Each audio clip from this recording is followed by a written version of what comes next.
Alright, so hey there, viewers, fans, and subscribers all the same, and welcome to the Transformers Community Podcast here on August 26, 2022, celebrating the 10-year anniversary of the release, officially, of Hasbro's Transformers Fall of Cybertron. And what a very lovely decade we've had and been blessed in order to meet such a really beautiful community, grow together through a lot of highs, lows, shortcomings, blessings, and grow together as a really strong group of friends through the years. PlayStation, PC, Xbox, wherever the walk of life took you, to the community and from the community. Join with me today is a lot of my old playing friends here. We got AB-11, better known as AB-11.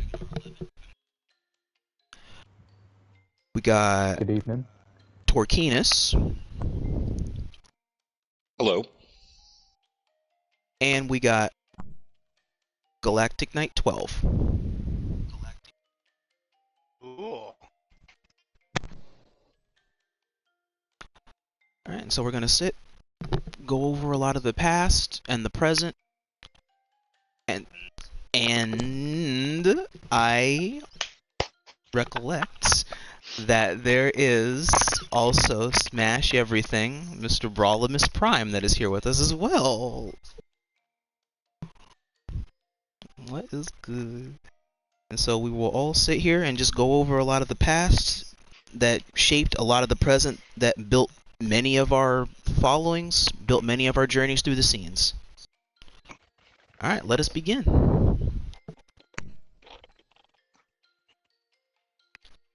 And as we go through, if you guys can or can't hear anybody, let us know. And then we can go ahead and do the mic check as we go through.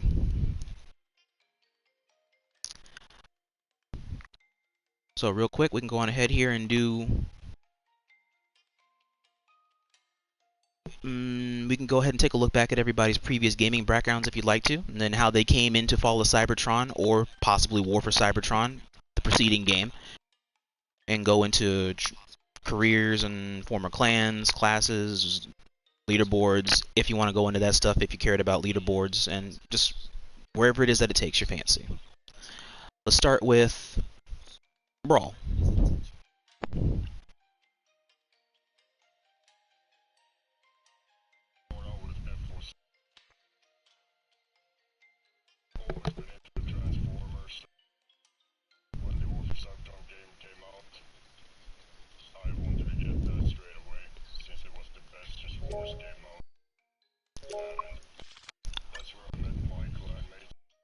Okay. Oh, wait a minute. Check your audio real quick to see if that's allow all, because I don't think it's coming up on stream. Hey, Rums is good. Did you hear any of the audio that was spoken real quick? Right. I don't think Ball's coming up. Yeah, there you go. I think that works now. Mine too. Oh, you checked yours too? Okay. All right. Go ahead and start from the top. Alright, so like I was saying, I started out in War for Cybertron, because I've always been into the Transformers. And when the War for Cybertron game came out, I knew I wanted it. And that's where I also started all the clan business. I got invited to a chat one day. I mean, I was young back then, I didn't know what the fuck was going on. But I just began playing with those guys, and that's how I eventually got into the clan business on Fall of Cybertron. Same clan, and I always stuck to the same class. Took the tank classes, the classes that turns into tanks, because I always wanted to be the heavy hitter class. And as for career after all the Fall of Cybertron, I've mostly been playing Destiny and For Honor and stuff like that as time went on. Didn't really put attention towards the leaderboard stuff. So got nothing to say about that.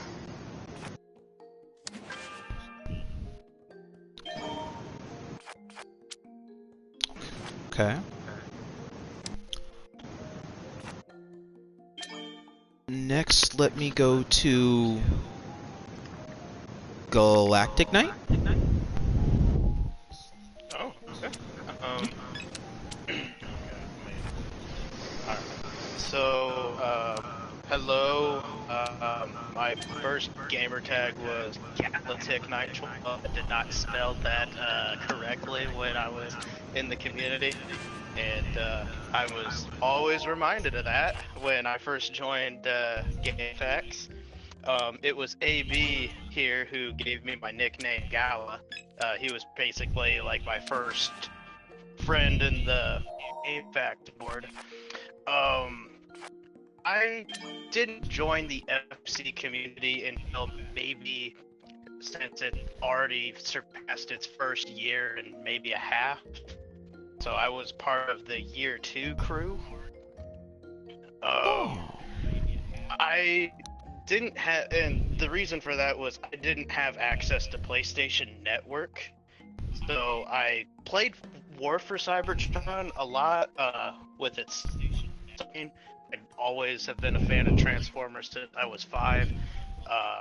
Ever since I got my first ever figure and been watching the cartoons. Always been a fan. As far as my gaming career is concerned, it's not going to be as impressive as all the other members in this panel.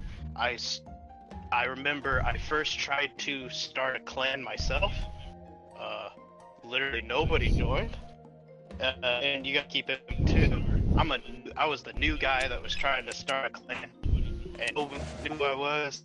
I didn't have cred, have prime rank. So that was a big issue. So I can't even know what the name was, but that was a dud. Cybertron Commandos? Or something before and that? I would meet. Oh no, it wasn't. It was Cybertron Commandos. But speaking of the Commandos, I would meet this guy named MP. He went by Lucky Devil. He was a former WCW member, if I remember right, and he was thinking of starting a clan. I met him in a private match, and we really hit it on. So him kind of got going with the clans. He was the leader, was the second in command. Sometimes the leadership roles would flip depending on need. So, was like, even though I was like the second in command, I had just as much say over the clan as he did. And I would say we were the underdog of the clan battles. And what I mean underdogs, I meant that in a bad way. I didn't participate in a lot of clan battles because of my busy life.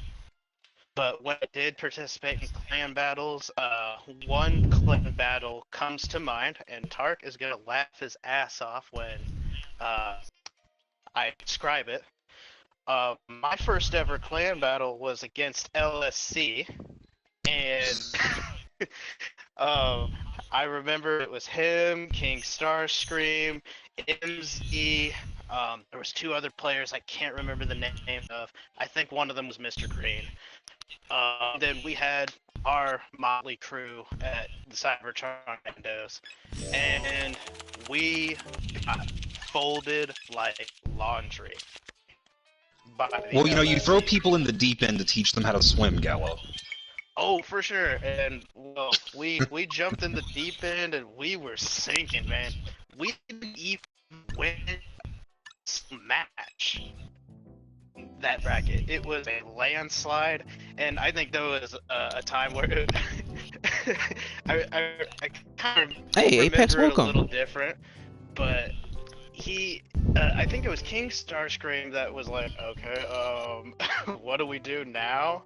Because it was clear who the winner was, and we still just few more matches, kind of like, you know what? Let's just give these guys a show or something like that. We still got our asses beat. But yeah, that was probably where my ass got wiped. I would move on from CC to go all the way to EL. Since I kind of hit it off with Yuggle and Lord Megatron at the time, and that was where I would say I kind of fine-tuned my scientist.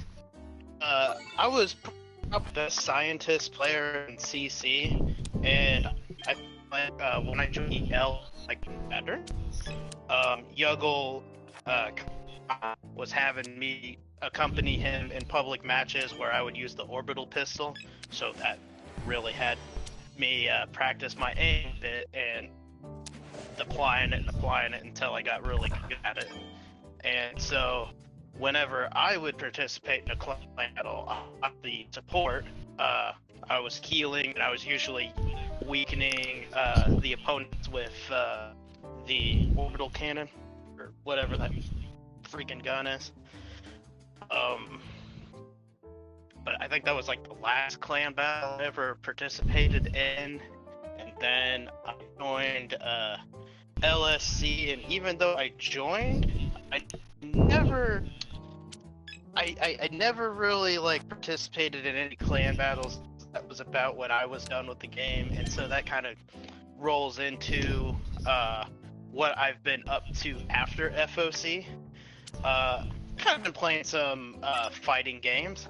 Another LSC member, Black Label, beat my ass in MKX. I thought I was hot shit, but he was juggling me in the air. This kind of reminds me of that CC versus LSC example. You know, LSC people, they're just fucking good at the game. But then I went to Warframe, and I would say I am representing LSC pretty damn well on Warframe, even though I'm not like publicly like wearing the tag or anything like that. But yeah, that's mainly what I've been up to. Okay. Next, let us go to Tarquinus. Hi everybody, it's Tarquinus. Real quick before I get into my history, just to briefly touch on something Gallo was talking about, with the CC versus LSC clan battle, that whole debacle was 100% not Gallo's fault. It was the leader of their clan who was under an alt account, basically insulting me, Lord Starscream, and a couple of other members over and over and over again over voice chat. He must have been drunk or something. I don't know. But as a result, you know, it was that was what started that whole thing. And it was sort of like, you know, okay, this guy essentially has let his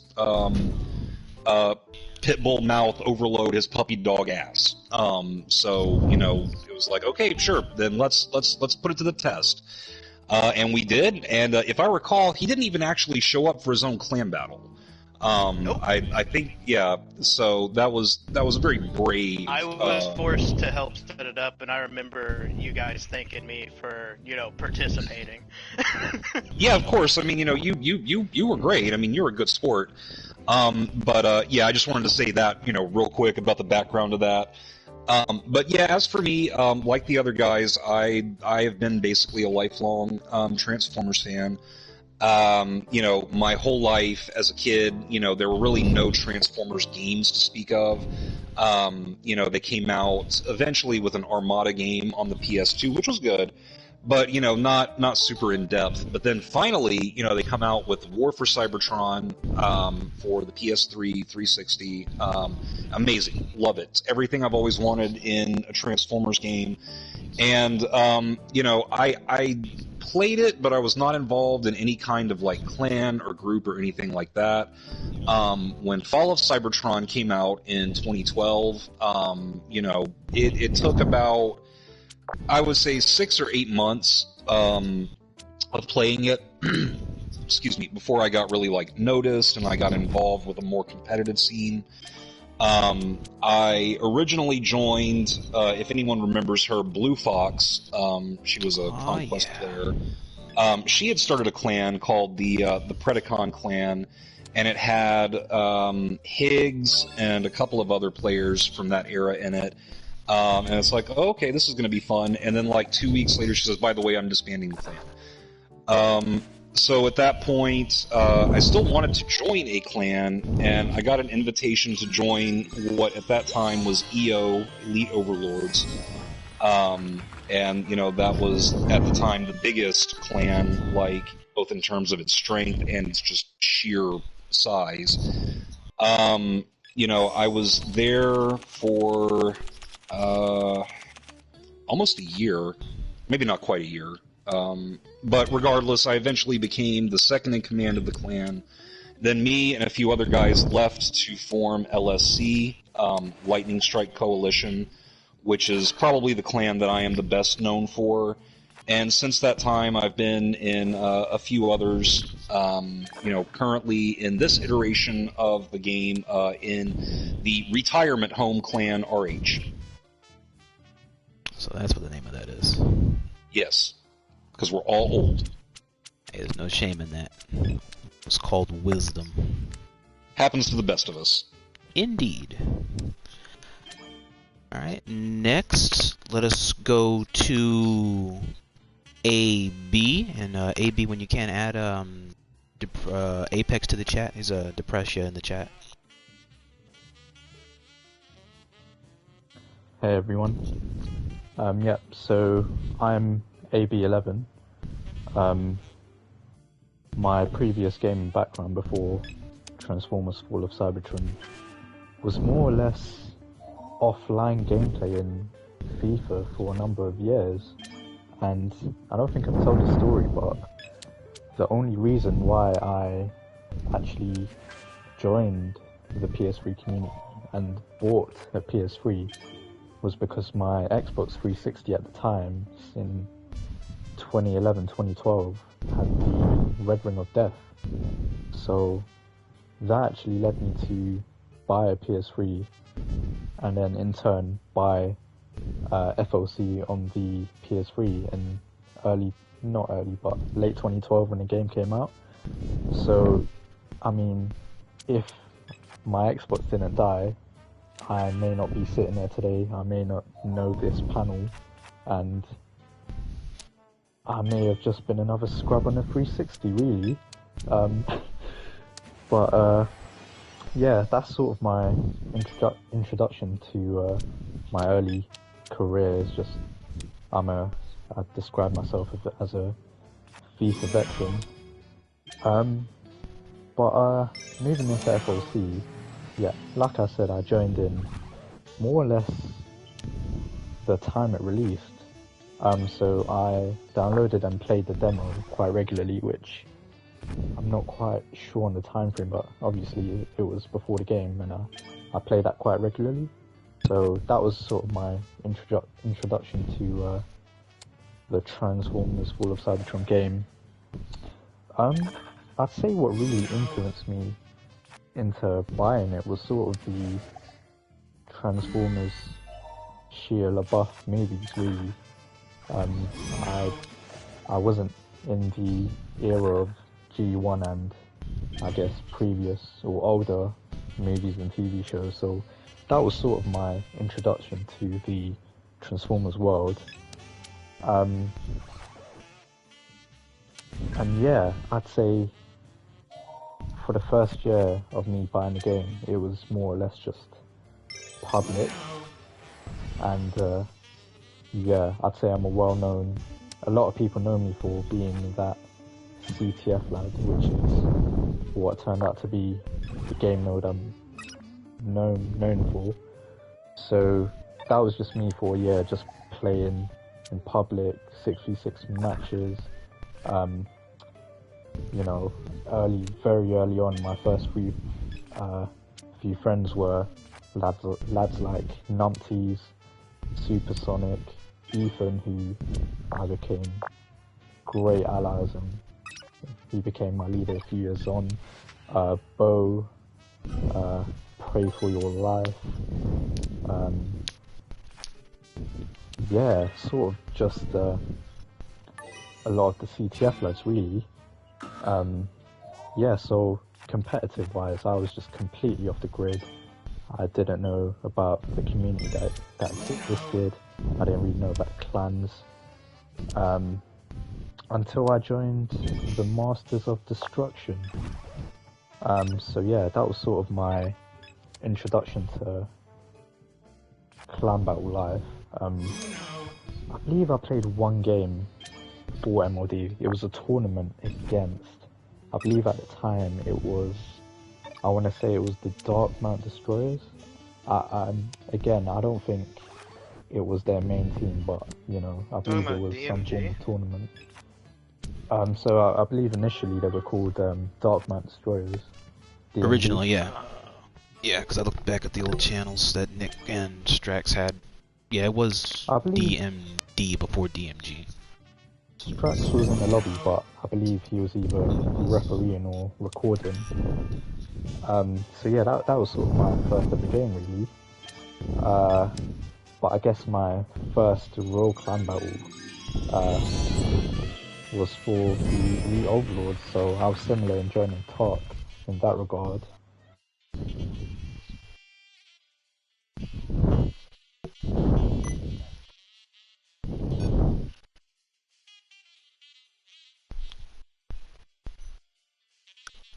So yeah, and then afterwards,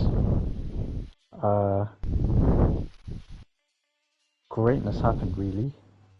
So Ethan decided to create a clan called the Pride of Festoon, and Tarq, I'm not sure if I should reveal this about my LSE links. Do you think I should? Oh, go for it. I mean, it's, you know, well after the facts now. Yeah, so I'll happily say this. So I believe I applied to join LSE sort of around the time it came into fruition. I believe they had, yeah, the clan was sort of comprised of EO's old Air Force, and yeah, like, it happens. I didn't get in for whatever reason, you know. I hold no grudges for that, but like, me getting rejected was the best thing that ever happened to me on the game, because that allowed me to join the Pride of Festoon with Ethan, and then we created, I suppose, one of the best clans in the game. You know, we had my commanding partner in Clyde. Clyde is the Goofy. You know, if we're going way back, I can list you guys like Ninja, Lanchin Tiger, C-Dash, Monkey Bot, and then a few years later we added guys like Lollibeta, ZX,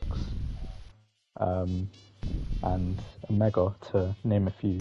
So yeah, like that was the best thing that happened to me, I'd say. And yeah, I then turned out to become the clan leader for the clan. And yeah, I'd say that was 2015 to 2016. I'd say that was my peak. That was peak FOC for me. Yeah, and then, you know, we can fast forward a few years. I joined clans like ROK, Intent, and then towards the later years of the game, say AOC, and then when the game died, I believe I was in Leo's clan, but that was shortly-lived due to the servers, of course, going down. So yeah, that's sort of my interest in, not interest, my background and my, yeah, sort of my summary of my career, really. Okay. And lastly is myself. Shoot me an invite to Lobby Gala. Alrighty. And shoot Apex an invite. It's the same. You can type it in on PlayStation, the same as it comes up in chat. It's R1 in the menu, right? And then for me, I am actually I still have the same name I have when I first made this account back in high school. So it's still, because it still comes up as XX Rodimus. People still just call me Rod or Rodimus or Roddy, whichever one that rolls off the tongue easier. I haven't really changed my PSN after all these years, to be honest with you. I first started, before I actually went into Transformers, I was low-key into Borderlands and Destiny, and a little bit of Call of Duty Ghosts before I went into Transformers. I originally went into Transformers occasionally as a pastime when I was at my friend's house back when he was living up the street. And I just take my PlayStation over to his house from time to time. I'd hop on, do a little bit of grinding. Oh, it's all good, Apex. Oh, heck, hell, both of you guys were OD back then. I occasionally went over to my friend's house, plugged it up, hopped on leaderboards every now and again. I might see like 1 or 2 names from leaderboards that were in a session. I could get a few kills on the board here and there. I had a hell of a lot of fun. The online matches were lit as hell. Oh my gosh, I like for like 40, 30 minutes and whatnot. I had so much fun for playing in them lobbies. And then it wasn't until like a couple years later when stuff happened, such differences of location and livings happened. So I went from dial-up to actual FiOS, and then I was able to be online full-time. I decided to go ahead and leave Call of Duty, low-key play Destiny on the side, and then go into War for Cybertron and Fall of Cybertron. Unironically, actually, Fall of Cybertron I went into first, and then I went into I went into Fall of Cybertron first, then War for Cybertron. Low-key also was in the Dark of the Moon in the earlier years, but I didn't actually interact with like a lot of people, just 1 or 2 people that I didn't meet until later on in my FOC journeys, through a lot of very interesting encounters when I got more involved in competition and in the community aspect, and then this thing called the clan scene. Originally, I was just like a solo dude. I didn't really think about running a clan. I did join a clan originally. I was a part of the initial founding of the Freedom Fighters Alliance of Cybertron in, 2013, 2014? That was founded back by Bolts and Brains and Edjo, and then one of my friends that, well, me and him have our own story later on down the road. Boy named Jake, well, man now, but Jacob the Usher. He convinced the founders of the Freedom Fighters Alliance to pick me up in order to learn the better ways of playing the game, as opposed to in being invited and learning from the, I guess you could say, the underbelly or the anti players of the game, people that play the game in the wrong sense, or the trolls, the young bucks trying to make a name for themselves by not playing the right way, or not playing with honor, not playing wholeheartedly, not really playing genuinely. Those kinds of things. And so little by little I just learned from those guys what to spot. Learned how to really improve my craft with what it is I liked. I really liked the leader class, because I called it a leader class back then. And then little by little, when it went over to FOC, it became the Destroyer. The Freedom Fighters Alliance didn't last that long, and so I just took the teachings of what Bolts and Edjo and a little bit of A-11 also taught me in learning the game at a higher aspect. And then when I got to FOC, it all changed when I first met my friends Arg and Skull Spectre, Breakdown, and Half-Life. That was before his son was born, Half-Life. And then we settled into, the 3 of us predominantly settled into making this group that was originally just doing Escalation. And then little by little we went into doing a little bit of TDM. And that was the early establishment of the group that's better known as the Terrain Adaptive Combat Terrestrials, or TACT, if you will. And that's more or less, even in nowadays, that's the most iconically known element that's known by my name. throughout the Transformers scene and probably Destiny, depending upon how well you know me.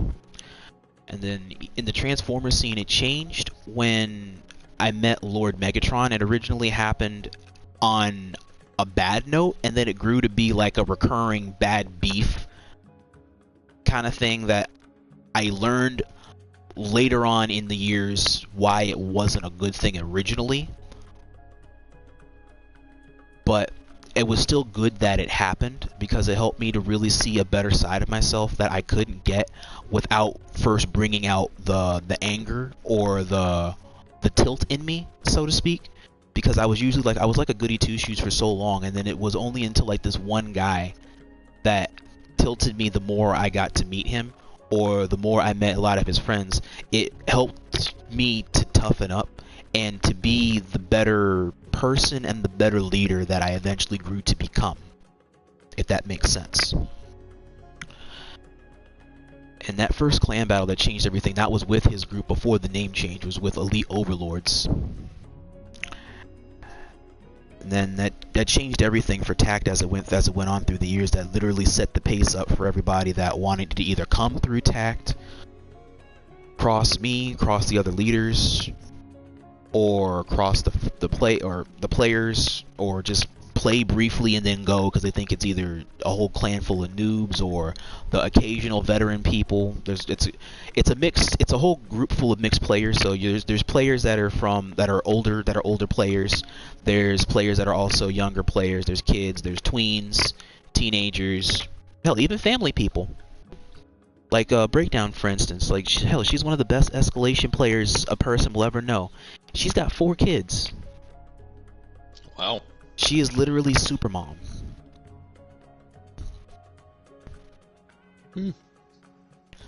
Like, she's one of the most amazing players I'll know.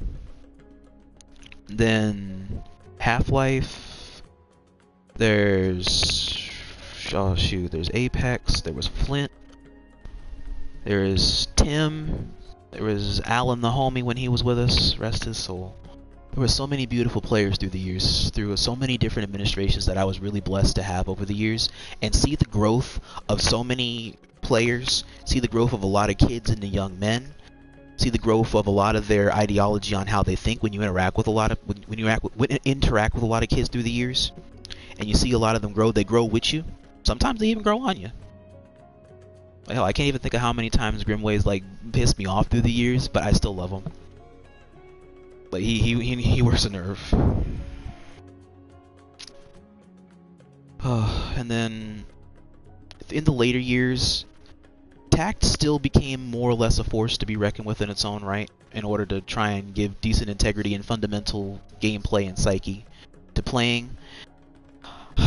I left it to different people over the years as it went through. I grew more into going into the route of playing Destiny and Monster Hunter over the years is when I got the PlayStation 4, and I became attached with the FOC scene, but not as competitively involved, if that makes sense. So I was there mainly as the figurehead for Tarq, so when people want to play Tarq or play with Tarq, I only dust off the controller. That way I can go back in order to help the clan battles, and I can help my friends do what they gotta do. They come to me for whatever it is they gotta do in order to make the plans and a game plan and all that stuff. I write out all the stuff, so any of the people that I put as a second in command, or that want to be in charge of the clan battles, I give them exactly what the layout is that I would follow, that I wrote myself. So that way everybody can follow my lead, and then you can respectfully apply it any way you wish, as long as you know your players, listen to them, and do what you gotta do. I make sure I give all my second in commands the ability to lead in my place. That way it also gives a lot of the kids the ability to understand true responsibility. Because not all of them have had that chance to understand responsibility, so I give them the chance on the spot. Because you won't know it unless it's given to you.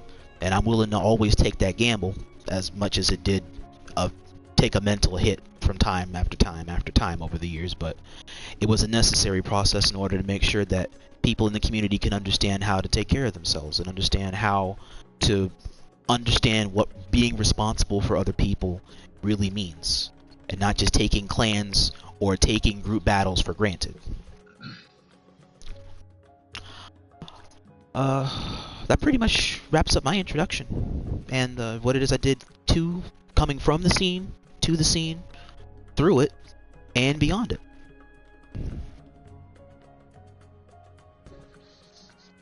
Alright. Well, I was able to coax one question out of chat here for you, Rod, if you're ready. Oh, what's the question? This comes from Apex. He says, yeah, so how do I become Rod's defense attorney? Oh hell, you know me for so many years, Apex. Oh hell, you basically already are. You and all the boys are like my main mods. Hell, you're already my defense attorney. So if shit hits the fan, I'll just turn it over to you guys. Alrighty. You are already among my defense attorneys, but trust me, I'm no Phoenix Wright. Does anybody in the cast have any questions? Yeah. Does anybody have any questions? Yeah, I to ask actually anybody? did have a question. If that's all right. Yeah. All right. So it was kind of touched on by a couple of you. Obviously we've all been in multiple different clans, part of the competitive scene.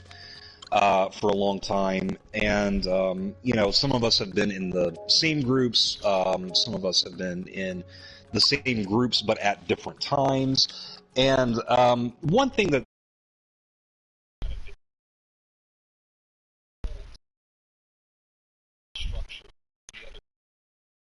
they worked, what were the ways that plans were developed? What were the roles of the people? What level of planning went into everything? So, like Brawl, for example, I know he could speak very well about DMG and their process. I was just curious if anyone else found that topic interesting. Like the layering that goes into each clan's like development or their execution when they go to do the clan battles. Well, a little bit of everything. I'll function. start to kind of give you an idea of what I mean. So in LSC, for example, when we first started, overall I was the leader of the clan, and I would come up primarily with the conquest plans when we do clan battles. And, Pray for Your Life was typically our Capture the Flag, planner. And Team Deathmatch was either me or Danicky, who was the second in command of the group. And when we would come up with this stuff, we would bounce ideas off each other, but basically, each mode had its own assigned captain, let's say. And you're basically supposed to do whatever that person tells you, regardless of whether or not you outrank them in the overall structure of the clan. And we would practice this stuff pretty consistently. Like we would try to do each mode at least 2 practices for each one, generally before a clan battle. And I know that there are some groups that were much less proactive in that. They would kind of just show up. And there wouldn't have been any prep or planning on their part. And in some instances that would work out for them, but in others it wouldn't. So I was just curious what emphasis the other groups placed on the planning and the structure leading up to, a competitive battle. I can shed some light on that, but Brawl, you go first. Alright, yeah, I can actually tell you quite a bit about that. So, I was in DMG, you probably know that, and what we would do, we would have like training sessions. I think it was usually like once a week in the weekend. And how it went out, we would practice, we had a lot of organization. So one thing we would have is every map, like we will name like sections of the maps, like we would give them different names so that we can communicate easier. Like for example, an enemy is, I don't know how to explain this perfectly, but an enemy is in a location, we have a name for that location so we can communicate that to our team. We also have like words for like our status, if that makes sense. Like if we're low on health, we would say I am low or I am weak or something like that. And Yeah, so we had a lot of communication like that just to make it quick and simple during clan battles and all that. And we would also have like roles, like our own made-up roles for everyone during a clan battle. We had like 3 that I remember. We would call them Slayer, we would call them Debuff, and Support. So Slayer kind of speaks for itself, just focuses on killing, would usually be Titans and Destroyers. And they would also be like the leaders, like they would be the ones to call the shots. Debuff would be like, well, debuffing the enemy, like for example using a corrosive slime cannon to slow down the enemy, or a sentry to do it, for example. And the support would be, well, medic, healing, and all that. And I think that's all I can really touch on. I mean, we would implement this in the training sessions, and yeah, obviously practice makes perfect, and we brought that into the clan battles and all that. So I think that's what we as DMG was mainly known for. We had a lot of communication and tactical ability, and I think we were known for that, if I remember right. So that's how we made that happen. Okay, yeah, that was exactly what I wanted to know. What about you, Gala, and your experience with, like, let's say EL versus other groups you were in? I was gonna jokingly touch on CC, because if we just did CC, that would be a very short answer. There was very little training to go for, especially before LSE versus CC, because again, we had somebody talk shit and we were forced to stand up for our pride.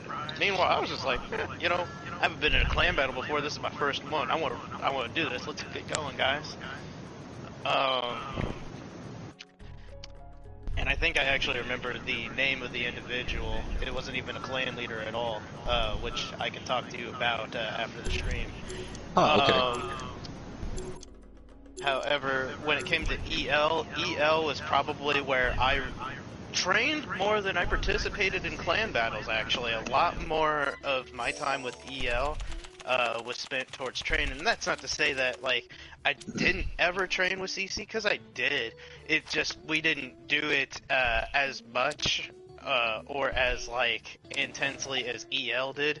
And you gotta keep in mind, too, EL had a stacked roster of players that were pretty dedicated to the game, where CC was more of a casual clan of friends. But with EL, I do remember being put out of my comfort zone. There was times I would be asked to go to a certain class, try something out. There'd be times Numpties and I would do 1v1s where we picked a class specifically, and we restricted ourselves to only that class. And there would be times where it's like, he'd let me try some stuff with him. So it wasn't like, competitive 1v1s, it was more so like, he was my tutor, he was teaching me some stuff that I probably didn't know, and I thought I got a lot out of EL, because remember, like I said when I was doing my introduction, EL was probably where I got the most growth on my favorite class, which was the Scientist. Right. And I kind of touched on it a little bit when I spoke of Yuggle, because it wasn't just Yuggle I'd go into pubs with, where we used it as a training-esque thing, because it's kind of like, okay, let's take what we just did in private into the field.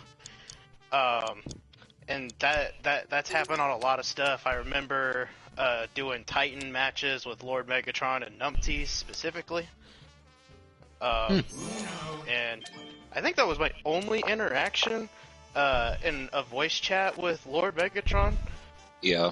Every other interaction has been text, but Yeah, no, I did a lot more training than I did actually participate in clan battles when it came to that clan. Well, I mean, that's just how he rolls, bro. Basically. Yeah, you know, there you Dot. can't forget the ellipsis there. Yep. All right, how about you, AB? Yeah, so before I go on to say about my clan experiences, just remind me, after what I say, that I've got another follow-up question to what Bull said. Yeah, so throughout my early clans, I'd say MLD and EO, I was nowhere near the top of the chain of command. So MLD, you know, that was my first clan, and you know, so I'm not doing any form of shot calling or anything like that. I'm just getting told, yo, play this class, boom, you know, perform, and you know, I guess, you know, we've reached a point where we can talk about stuff more openly. So yeah, I believe I only played one clan battle with the Elite Overlords, and if I'm being honest, I'd say that's the clan where I've had the least instructions going into a CB. I think it was more a case of just going out and playing. So obviously, there's a bit of a throwback. We used to have text chats on the PS3, so that's how a lot of us would communicate, either before, in game, or after. So yeah, it was more or less a case of just, you know, once again, just getting told what class to play, and then just trying to go out and perform. But yeah, maybe a bit of a controversial statement in perhaps one of the most successful and best clans to play, but yeah, it was, as a new player going into the competitive scene, it was quite tough to be given so few instructions. But again, you know, it does help when you're surrounded by talent in, you know, at the time I played with Lord Megatron, C-Dash, and Pioneer Team, I believe. That was against DMG, wasn't it? That's correct, yeah. That is correct. Could I be missing someone, or was it just a 4v4? Yeah, again, I can't remember. But yeah, so that was tough. But if you're talking from 2015 onwards, where I was a commander at the Pride of Festoon and then turned leader a year or two later, probably a year later, and then my experience in 10, where again I was the leader, and yeah, I'd say I took control a lot more. I was when I had an idea, you know, I would explain it. I would do a lot of planning. If I had an idea for a certain way we would approach a clan, you know, either a day before or even a week before, we'd go into training and just sort of try that out. I'd say, so, you know, typically we had clan battles on either the Saturday or Sunday, so throughout the week I was just preparing my team, preparing myself, you know. So this was for every clan battle without fail. If at the time when, so obviously we know that FOC was quite, a lot of players turned inactive as the years went by, so they played less.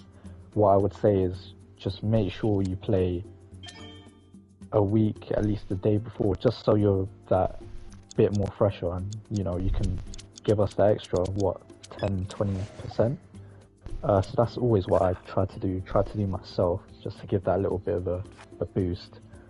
But as far as tactics went, I'd say, you know, no disrespect to any of the clans, but in my head, the tougher the opposition we had, the more we prepared. So yeah, sorry to again use LSC as an example, Tarq, but this is a hell of a throwback. But our first ever clan battle with LSC, when I was in the Pride of Festoon, me and Ethan actually spent 3 or 4 hours just planning what we'd be doing in all of the games. Well, it worked. It did work. It did work. Yeah. I think the lads who went from EO to LSE, would it be fair to describe it as EO's Air Force? It was the core of the Air Force. Like those of us that were in it were me, Ismeno, Dolphin Boy, Pray for Your Life, and Daniki. Lord Starscream was not in any clan at that time, and MZ was in LU.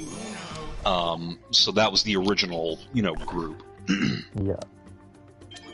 So yeah, look, I mean, looking back now, you probably agree with this, but it was a bit unfair to put. I'd openly admit, I think it was a bit unfair to put in the 3 other class rule just because it worked so heavily in our favor.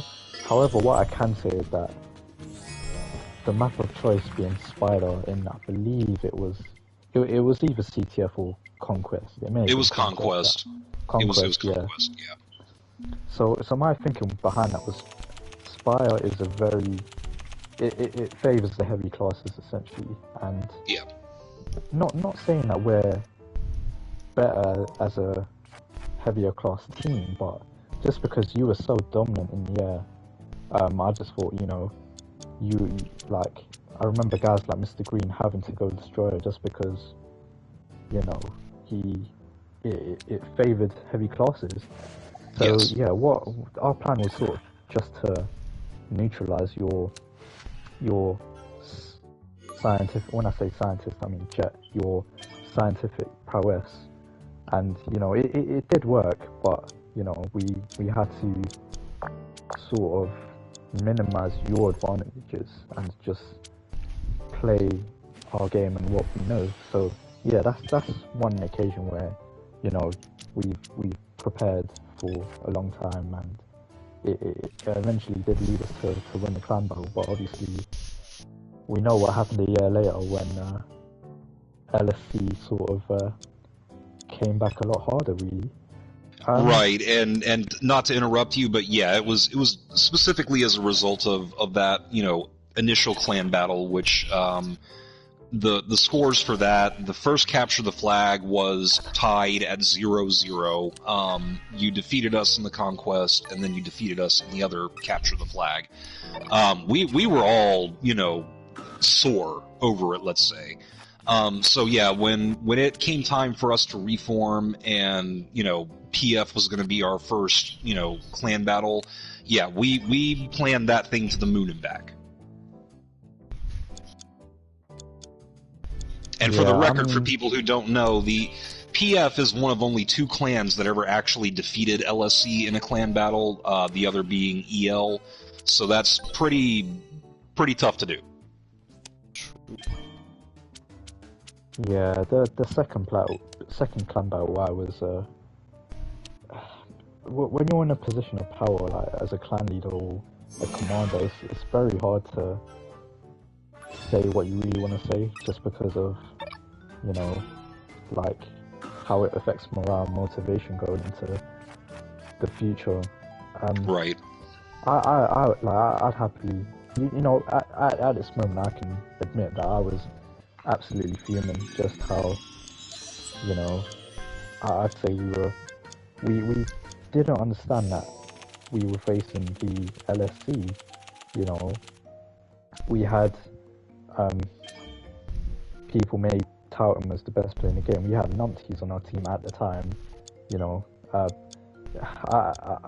I shouldn't really criticize him, but if you have a player of that caliber, you're expecting a bit more than the performance he gave. But not to just dig him out. It was poor across the board, including myself. I'd probably say, but when you're playing a clan like LSE, you're expecting your best players to perform and to sort of try and get themselves available in order to play one of the best clans that the game has seen. So obviously I knew that they were going to come back with a vengeance, and they really did that, which I was fuming about. But yeah, I'd say the harder the opposition, the more preparation it took and time to just strategically assign people. I won't delve into it too much just because I'm wary of the time.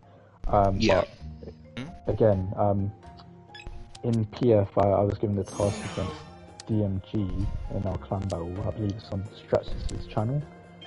So I assigned Numpties to being an assault scientist. So that means, you know, he flies around with a battle sentry.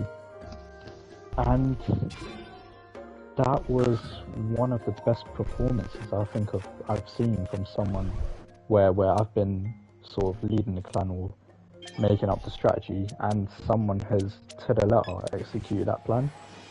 So yeah, I probably did criticize him for what happened at LSC, but you know, I think we all did poor. But you know, as someone as versatile as him, for him to follow my instructions to the letter, and I believe we did go on to win that as well. You know, it just shows that, you know, it's so great when you're coming up with these things and someone does that. I mentioned guys like Black Label as well in that category. It's just amazing to see when that comes to fruition, really. I agree. And Rod, what about you?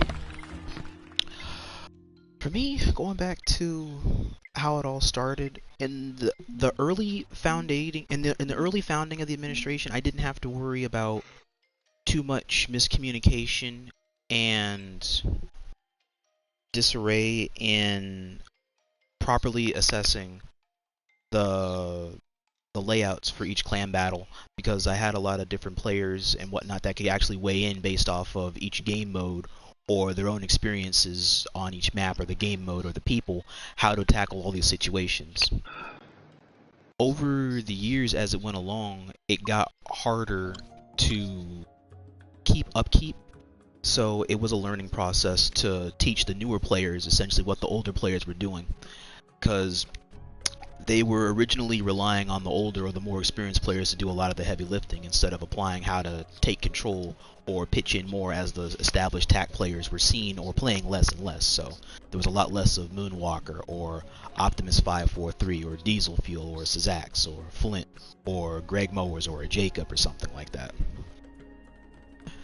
And then I started setting up more of, it was around my third or fourth administration, I went ahead and I started setting up more of the training regimens. So when I was more on PlayStation 4 and less on PS3, I occasionally showed back up to PS3 in order to put the sessions in play. That way, the newer players that were coming in that really did want to contribute and want to learn, I helped them to understand what they want to try and do towards team contribution, how to make your call outs, how to put together all those different things in order to make communications with your teammates work, and then gradually how you can apply these in your own right if you're not with your teammates or they're not close by. There's another recurring thing coming across a lot of weird lone wolves that don't really understand how to work together as a team, that do cost us matches because they're trying to do shit themselves as opposed to splitting up the work. Well, here, I don't mean to interrupt you, Rod, but actually I did want to kind of ask you about that in particular. You know, when you had people like that would essentially try to play it like it's a public, you know, TDM in an actual competitive match, you know, how would you handle that from, you know, a coaching perspective after the fact? Would that be like a training opportunity, a disciplinary thing, a get the hell out of my group thing? What? Oh, like if they take, like if they take the recharger or something, but then they treat like casually play it off, or they play it casual, or they play it competitive as a casual. Right, more like, you know, okay, this is a clan battle, you know, we're supposed to be prepped for this, and you've got someone who's using, you know, a class or loadout or whatever that's totally inappropriate for the map or the mode, and it's sort of like, you know, dude, yeah, you could get away with this if you were pub stomping, but not in a match like this. How would you address that after the fact with the person? So what I would do if they're trying to learn the game originally or trying to learn how clan battles work, if it's their first clan battle, I'm not going to be as overly like subjugated to trying to scold them, but I will let you know that for this map, I would strongly suggest that you take this loadout or this class, or if you see this class, switch to this. That way this may happen or that may happen. And it's up to them how they interpret it and whatnot. To take less off of me sometimes, or less off of the other person I may put in charge sometimes, I try to leave it to their own devices. But if what they do deviates from the general game plan too much or too consistent, I usually give 2 chances to that. Then I force you to pick a class. Mm-hmm. And it's up to Just you so whether or you not have can that do level it or of predictability, so they're not going rogue, basically. Correct, because if you go rogue, which has happened in some matches, I exclude you in any of the game plan going forward in tax regards from that point forward until you learn to work together as a team, or I will boot you. That makes sense. I have a quick question then, sort of about that for Brawl. I think I already know the answer to that question. So I'm going to just go out on a limb here and guess that going rogue was not a big thing in DMG. What, like playing it like it's, like you described it, a public TDM? Yeah, or just doing whatever you want, you know, against the plan. Yeah, no, that never happened really. Yeah, we never really had How's that. that? We never really had that issue because we focused so much on teamwork and just working together, so we never really had that problem. In training sessions, maybe, but that's what they were for, so it never really happened in clan battle. Gotcha. Not that I can remember anyway. Yeah, I wouldn't think so. Like I said, I kind of figured that would be the case, but, you know, could have been surprised. Yeah, it's a good question. I also had a question for Ball in a similar sense. Yeah, what? That's a good question. Yeah. What's the question? Good question, Omega. Yeah, what was I gonna say? Oh yeah, so DMG, it's well known that, you know, you guys were sort of one of the earliest clans, if not the earliest clans, to adopt, you know, a form of communication in game, whether that be, I'm assuming at the time it was Skype, where you guys communicated during CDs. Yep. So my question really was, you know, it seemed that at a very early stage in the competitive community, that there were a lot of demands being put in. Like, you know, we heard the audio in your older clan battles, you know, it must have, like, from the outside, it seems like it was very demanding on you guys to sort of be doing call outs in, you know, in almost every moment, and sort of, you know, having to use your voice. Like, how challenging was that, and how would you say it impacted your performance in any way? Well, it took some getting used to, but like I said, training sessions and all that, like we got used to it outside of clan battles, so like, yeah, at first it's obviously kind of uncomfortable, but practice makes perfect, and in a clan battle we would have it all nailed down. Does that answer your question? You did beat the Elite Legends, so, you know, you did do something right, Bull. Our savior. I got a question from the chat. Omega Hero 21 says, "What were the worst clans?" Oh my god. Oh, So many. Stefan's clans. CC. That's such a good nomination. We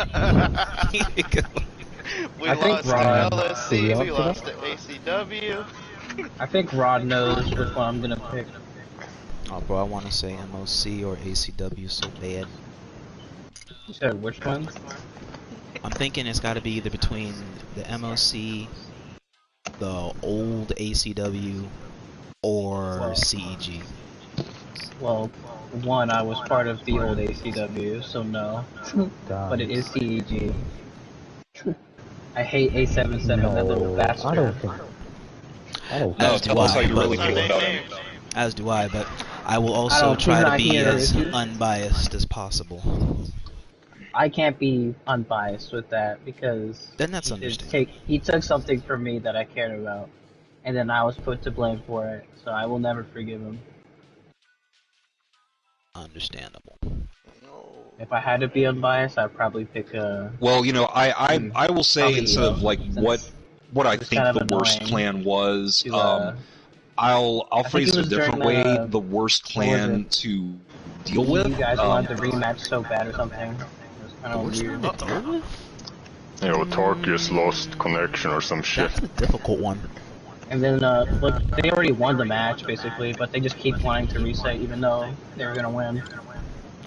What were you gonna say, Tarq? I think he's loading in. Yeah, I'll let the audio load in. Yeah, we'll let him. Oh, by the way, this is kind of not like a podcast question for you. I just have been having trouble joining Uno or inviting to Uno. Could you invite me? I was gonna say you can actually try to invite moi. Whoa. Okay. Oh, I tried to invite you and it didn't work. Hang on. Let's see what Sorry about that. I had a network issue there. Oh, not a problem. Anyway, the worst plan to deal with was a plan called oh god, what were they? I think it was TFP, the Forgotten Primes. Oh, yeah. Yeah. Yes. This is going back. Yeah. No, that's cool. So this was a 2013 clan battle. Don't you mean the Forgotten Legion? No. TFL apparently was good. TF.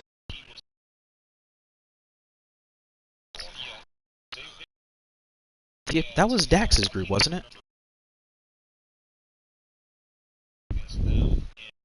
It was actually my second clan battle I ever did, and immediately they started accusing all of us of cheating, and it was one of the rare occasions where at that time nobody on our side had even broken a rule. But like we win the first match, and you know, we're in the chat and saying, you know, GG to everybody. And one member of this group goes, you know, well, yeah, it was a good game for you because y'all cheated. And it's like, dude, what the hell? Like, what a sore loser. And it was just like, you know, it left such a bad taste in my mouth that I never wanted to do anything with them again.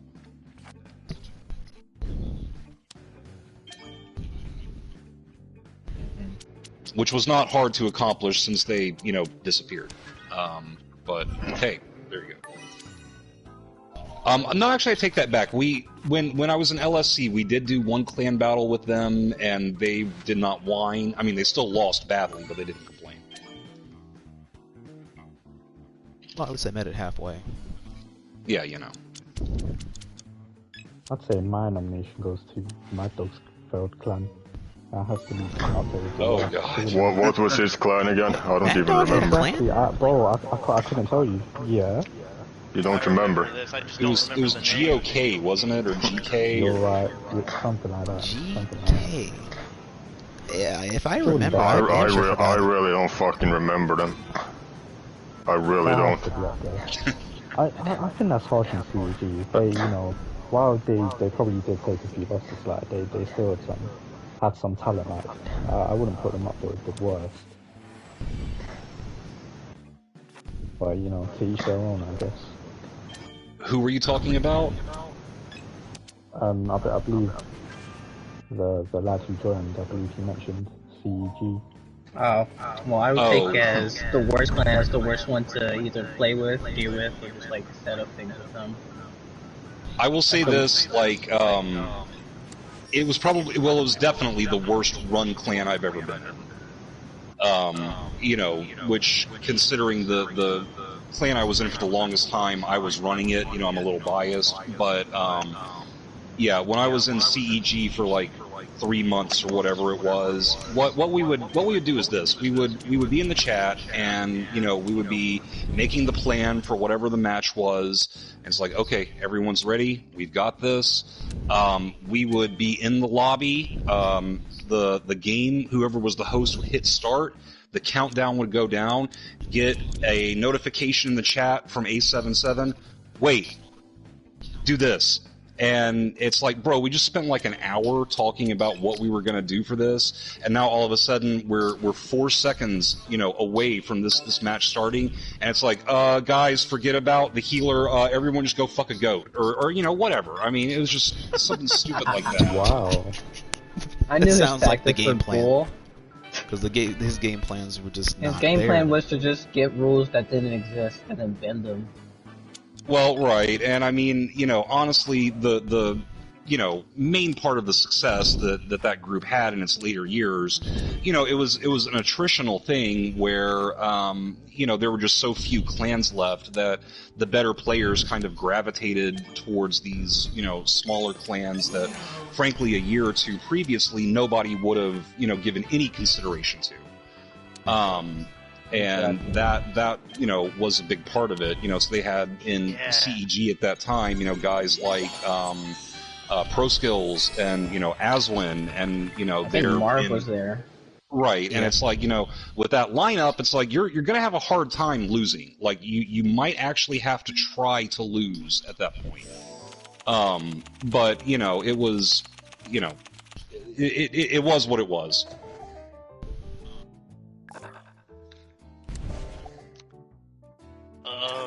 And then for me, I kind of have a question for all the members of the podcast. But it begins with a little mini question. Are we all Transformers fans here in this? Yes. I would say Absolutely, yes. Okay. Yeah. In no particular order, which ones are your favorite? Like, Who What wants to start? characters? Yeah, like if you had to pick one, gun to your head. Rat Trap. Starscream is my favorite. Rat Trap? Bruticus. I'm a Minosaur man. Minosaur. Oh. Yeah, I mean- I've always been a Stunticon guy. My I first figured you for tactic Motor Master. Well, I mean, Motormaster is like my favorite of the Stunticons, but like I just love all of them, so I just go with Minosaur. Dead End is my favorite Stunticon. Yeah. I love his interactions with Breakdown. They're like foils to one another. I know, that's what's so great about him.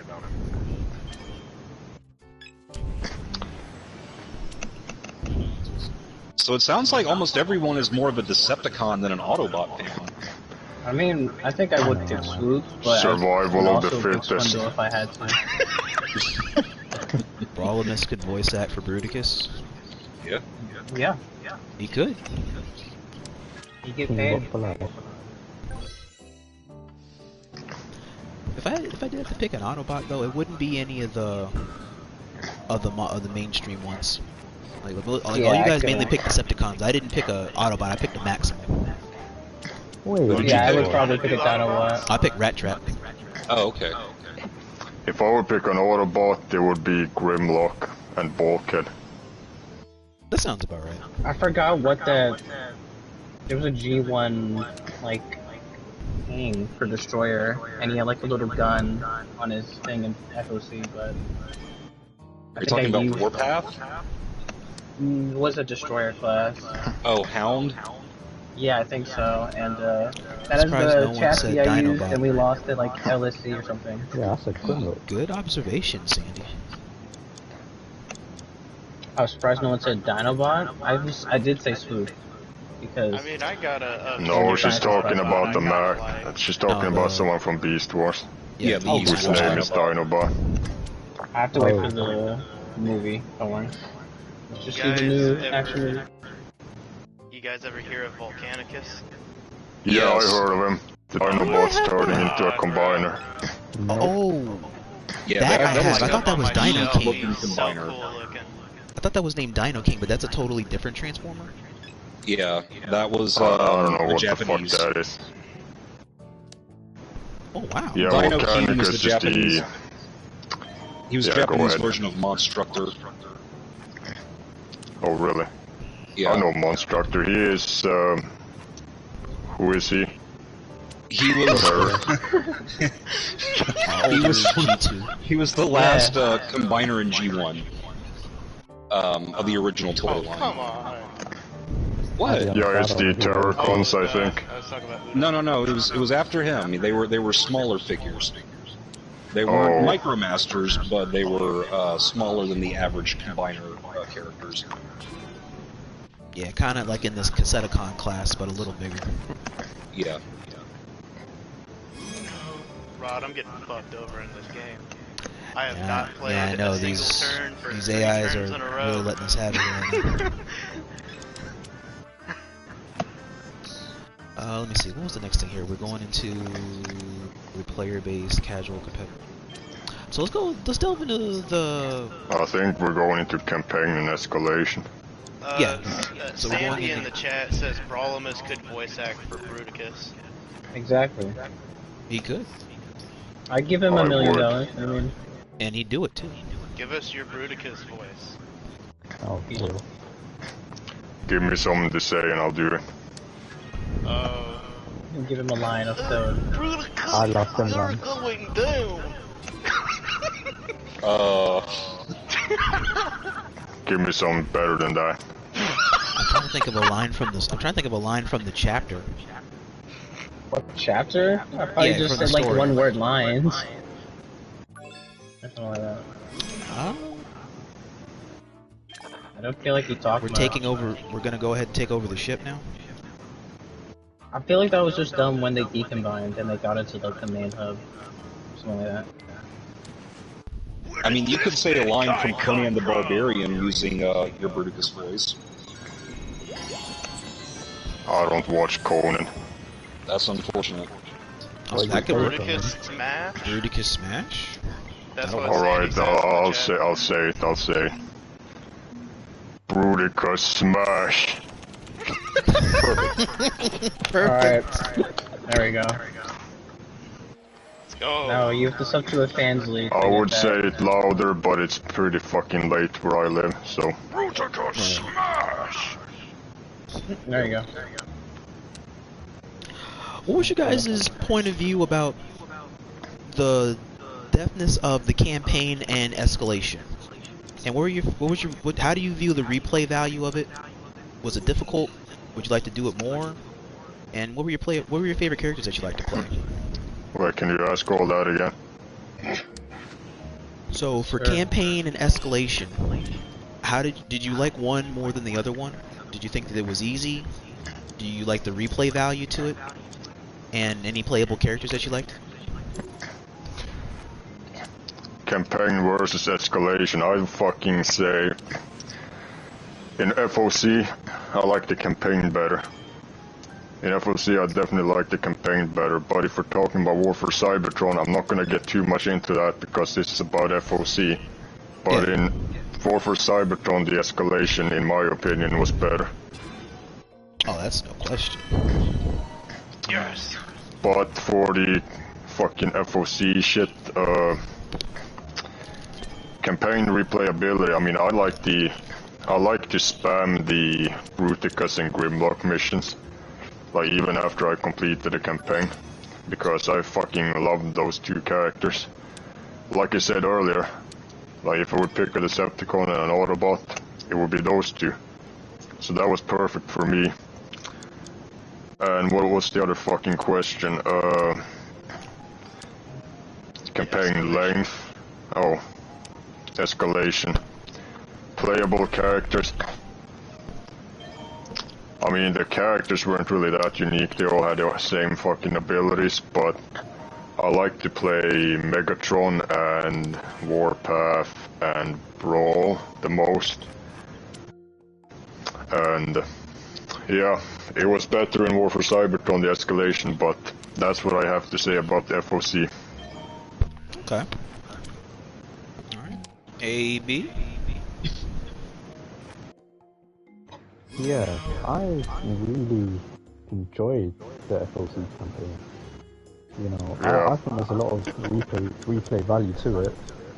You know, it's quite unique in the sense that throughout the whole campaign, it more or less goes mission to mission where you're sort of changing sides from the perspective of the Autobots to then play for the Decepticons in a, it seems like a chronological order. So where if something happens to the Autobots where like they're under fire or something, and then the next mission you could go from the perspective where they're just steamrolling the Autobots. It's quite unique in that sense, and I really did enjoy that aspect of it. I think they did a great job of showcasing all of the Transformers characters that they showed. Really, you know, they went from starting off from Bumblebee in the beginning. You know, that famous clip of him taking one for the team to save Optimus, which was a great starting mission, by the way.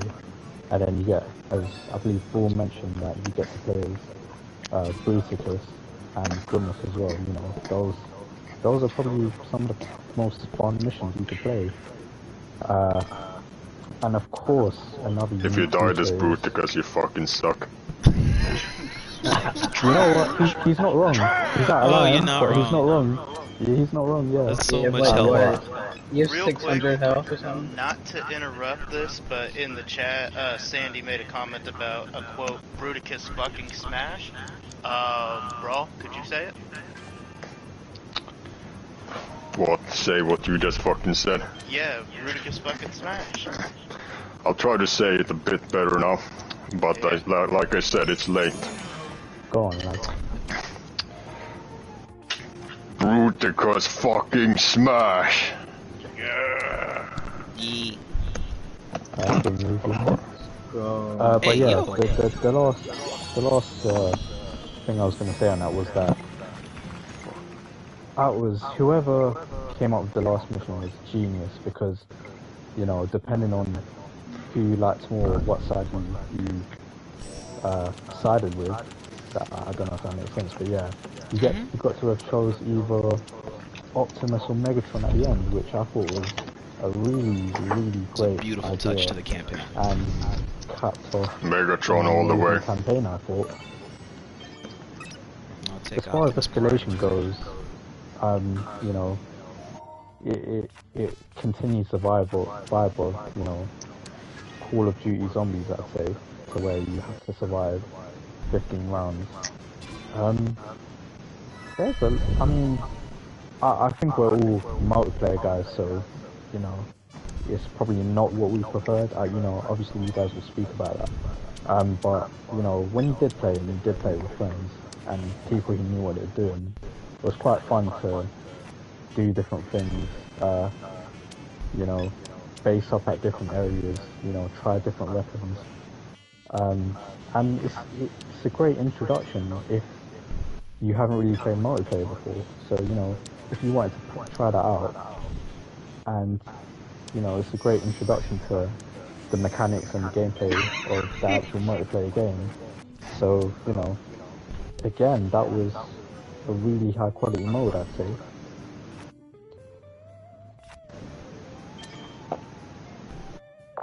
Okay. Tarq or Galactic? I always hop in and say that I have no interest in Escalation whatsoever. I have never cared for it, so I have no opinion about it one way or the other. As for the campaign, I loved it. I did prefer the WFC campaign, just because you had more options for the characters you could play as throughout the campaign. But something also that no one has mentioned, probably for good reason, but Rise of the Darkspark actually had a fairly decent campaign also. That one was pretty good, and I liked it because I was able to play as Shrapnel in that one, and he's one of my favorite characters, and I wish FOC had that. That I can understand. Like, as a whole, the campaign for Darkspark was kind of but for the characters that you could pick in each part of the chapters was actually somewhat ingenious. Right, that's kind of where I was leaning with that. I mean, the game was still a mess. It's just that, you know, you had more, you know, diversity, it felt like, as far as the characters and character types. Also felt the Insecticon voices were better in Darkspark. Yeah, they were. Right? It's time to eat.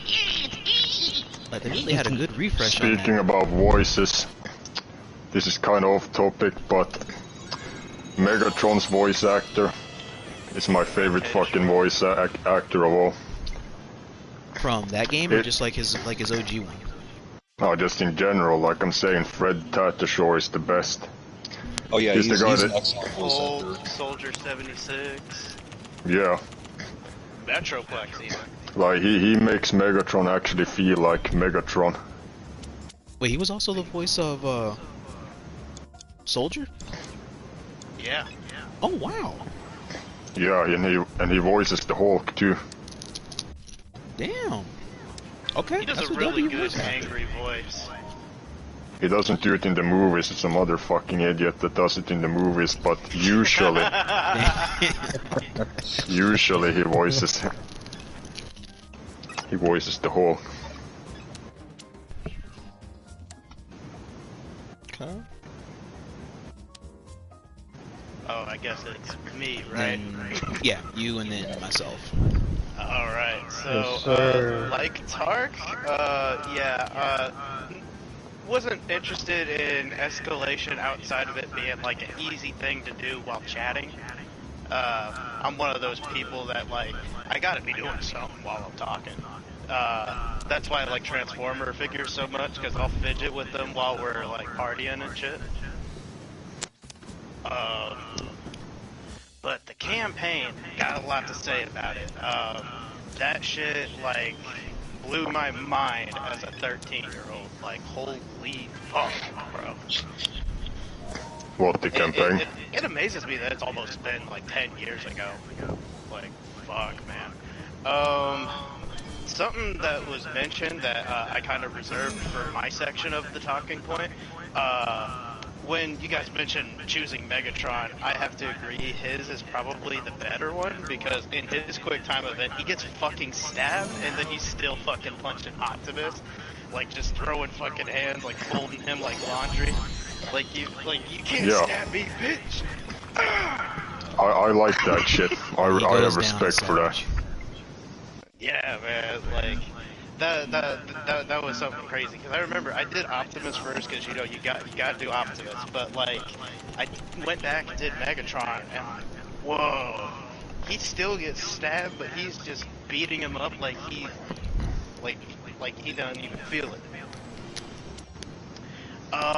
But while I love the campaign, it kind of pisses me off that we never got a sequel. I ended up reading some of the novels that kind of coincide with War for Cybertron and Fall of Cybertron, and that was Transformers Exodus and Transformers Exiles, where Exiles kind of went into what happened after FOC, and if we ever had a video game about that, that would have been super interesting.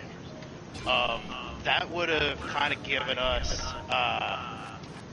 what I feel Transformers Legacy's kind of given us, with like, some characters from Transformers Cybertron that don't really get a chance in the limelight, because we were going to get like Override, Ransack, they had Devastator in the book. A lot of nice picks, honestly, from those eras. And in that comic strip. a really cool character, Makeshift. There was a plot line around him in the book that I felt if they did it in video game form, that would have been one of the coolest plot twists. But man, it just really pisses me off about how much potential we lost because of whatever happened in the background. Whatever it is that happened with the company, if they wanted to take a different direction or gave up on the project, something, it was a good opportunity missed, even for next gen. And keep in mind, this is coming from somebody that like spent the whole first year of Fall of Cybertron like replaying the campaign. And I spent all of War for Cybertron's year just replaying the campaign because it's just super fun. I would try to do it with different characters each time. I know I didn't really gain any rewards by doing it, but I just felt I had to. I would be super jealous of those that were able to play online. I would watch the videos and such. And so I remember kind of being exposed to some of your guys' names not you guys specifically, but like, you know, in the community. So it's like I was already somewhat familiar with a few people because I was just like watching it because I'm like, man, they get to experience what I don't get to experience. And then I finally get to do it and it's like, oh shit, I remember this guy made that video. I remember even reading the forums before I jumped into the multiplayer, but yeah, as far as the single player, thoroughly loved it, but mad that there was so much potential that we lost out on, and I felt we were robbed of a really good sequel.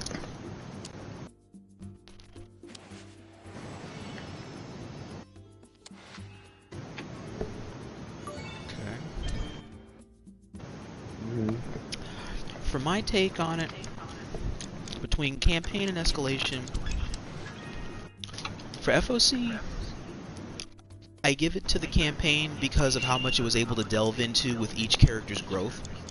And if you saw them from the recurring entry in WFC, I like the diversity of the lore that you can find on each of the levels. I found it fascinating that there was like, what, 12 or 13 chapters, I think, to the story. So they kept it to that very intriguing number. Each of the characters, they slowly introduced you to like a lot of the main classes, like low-key. They introduced you to the classes that in multiplayer were actually kind of nice, little by little. As they introduced them to the campaign. Going back to Brawl, I like the idea of the conclusion that they have for splitting the take to take either Optimus' side or Megatron's side in the closer. I do like Optimus' side over it. I will say though, when you go back and play Megatron's side, the whole premise makes sense when you look at the final battle as a whole. And I can understand Megatron's side in it a little bit better. I'll still take Optimus' side. The replay value for the campaign though is not that high. Like, if I had to pick one part of the story that I really want to play over and over again, it was, I think, either chapter 2 or chapter 3, where Metroplex heeds the call. That's like my favorite replay. That's my favorite chapter of the whole arc that I really like to replay over and over again. I just like the whole idea that you can just, like, you transform out of Metroplex's hand and then Prime just goes right into it and just does the work.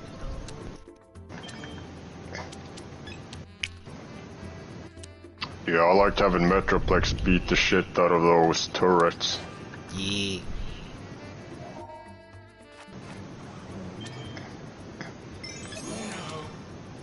Yeah, that's pretty much it for me for the terms of the campaign over escalation. FOC, I take the campaign over the escalation. WOC, I take the escalation over the campaign. But the campaign is a close second because it's fun as hell when you're doing it with friends. Like, the co-op literally defines the campaign. Oh, and War for Cybertron? Yeah. Yeah, that had a co-op campaign, I remember that. I would play it with you right now if I fucking had a PS3 still. Same. If I had a digital download. Yo. Digital download when? Never. Let us delve into the community aspect so we can go into the player base, the casual versus the competitive, and delve into the standout players, thoughts on public lobbies versus private lobbies, That depends the when. game facts, drama affecting the player base, but not delving into personal drama. It's mainly just one dude. The EU versus the NA. It's there in the chat for those of us here that are going into the thing here. You can just go into what your thoughts are on the community.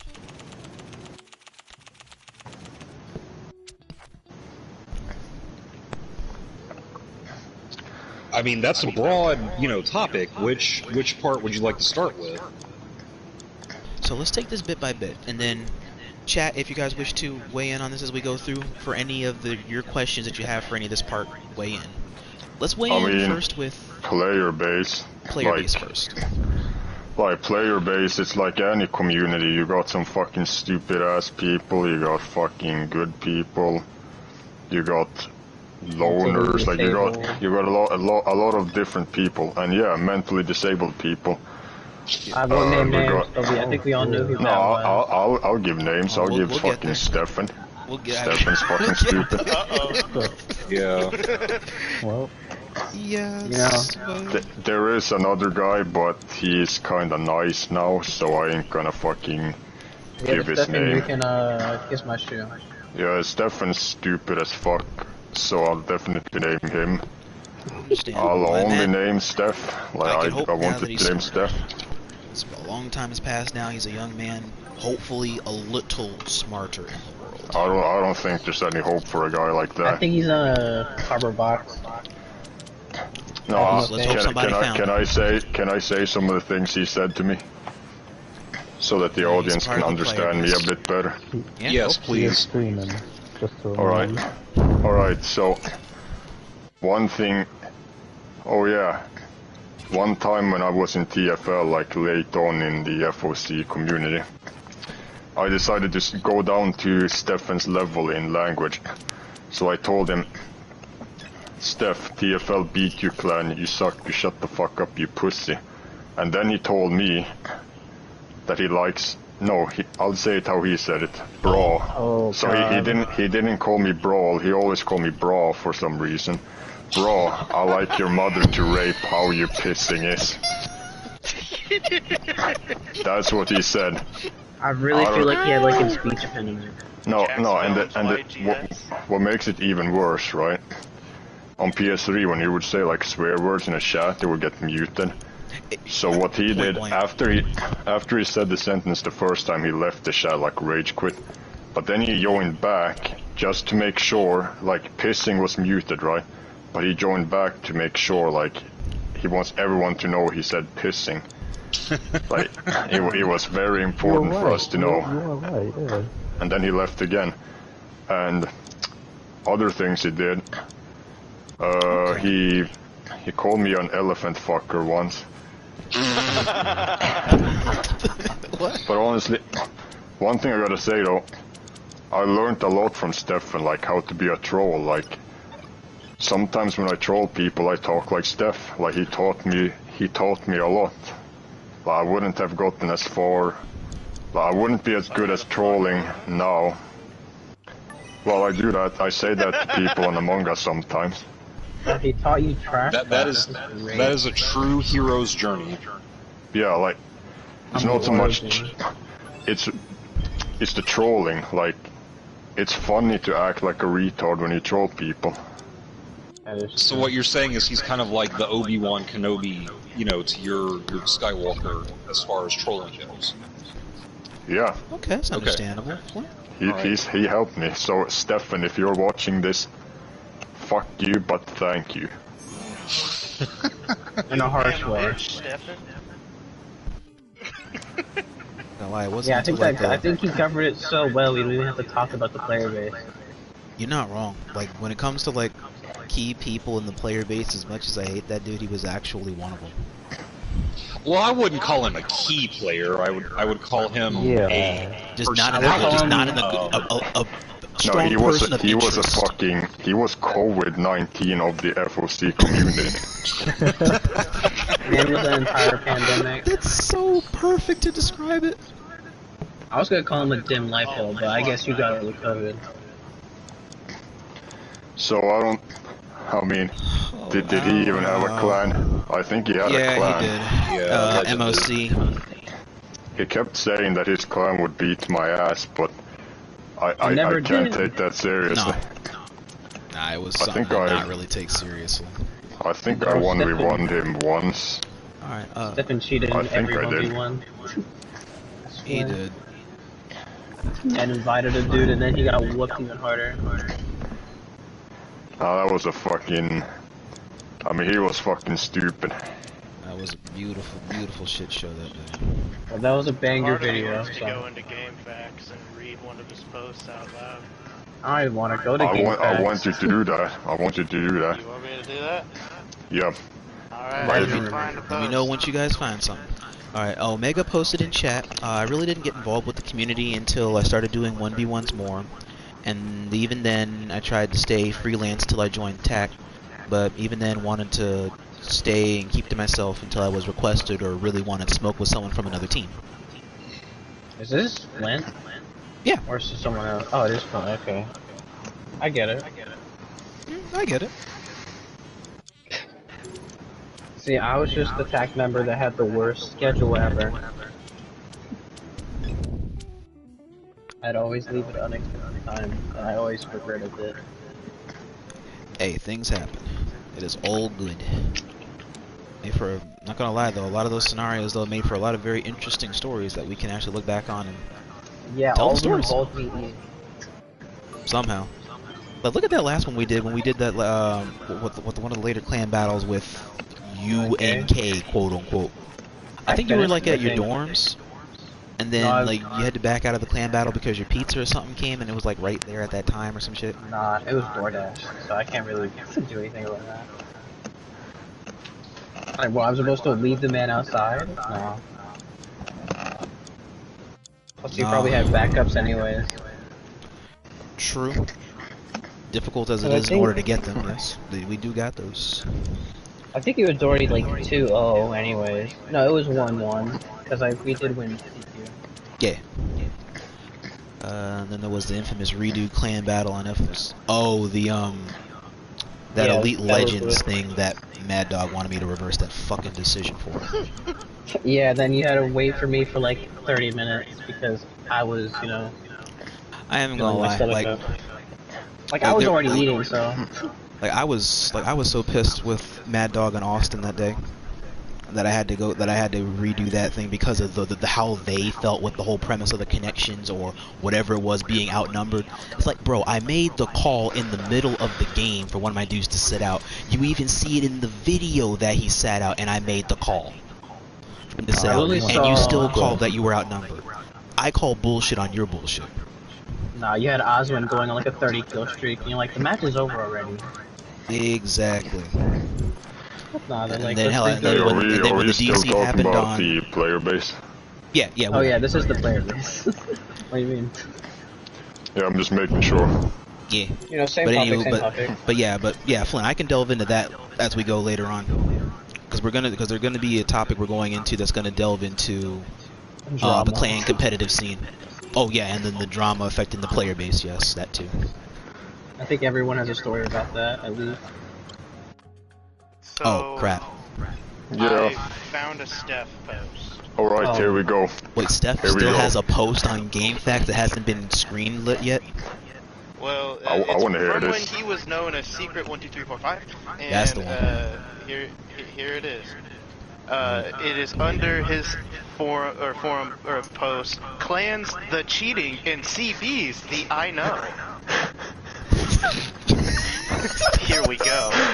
1. TFL rage quitted in CB final versus KOA, where KOA one flag had, and then 1-0 was very sad. Then in TDM have TFL's members number as when Opti, the one who don't join Fury, because he don't like him, have switched teams, very sad. And that funny was me and Jeff naked in CTF, all down as when Opti, Star Wars boy, very trash. All three went KD lol, where me still Des played, and in TDM switch as when Opti teams, where me and Jeff they low make it.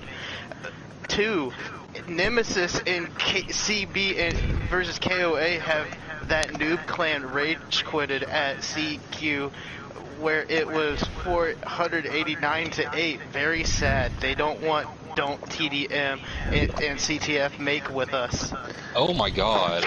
Wow. No, I'm sorry. It's just like real quick. Just pause real quick. I don't mean to interrupt this soliloquy. For people who don't know, Steph does not speak English as a first language. He speaks German as his first language. There's another player that I'm sure a lot of you remember, Julian.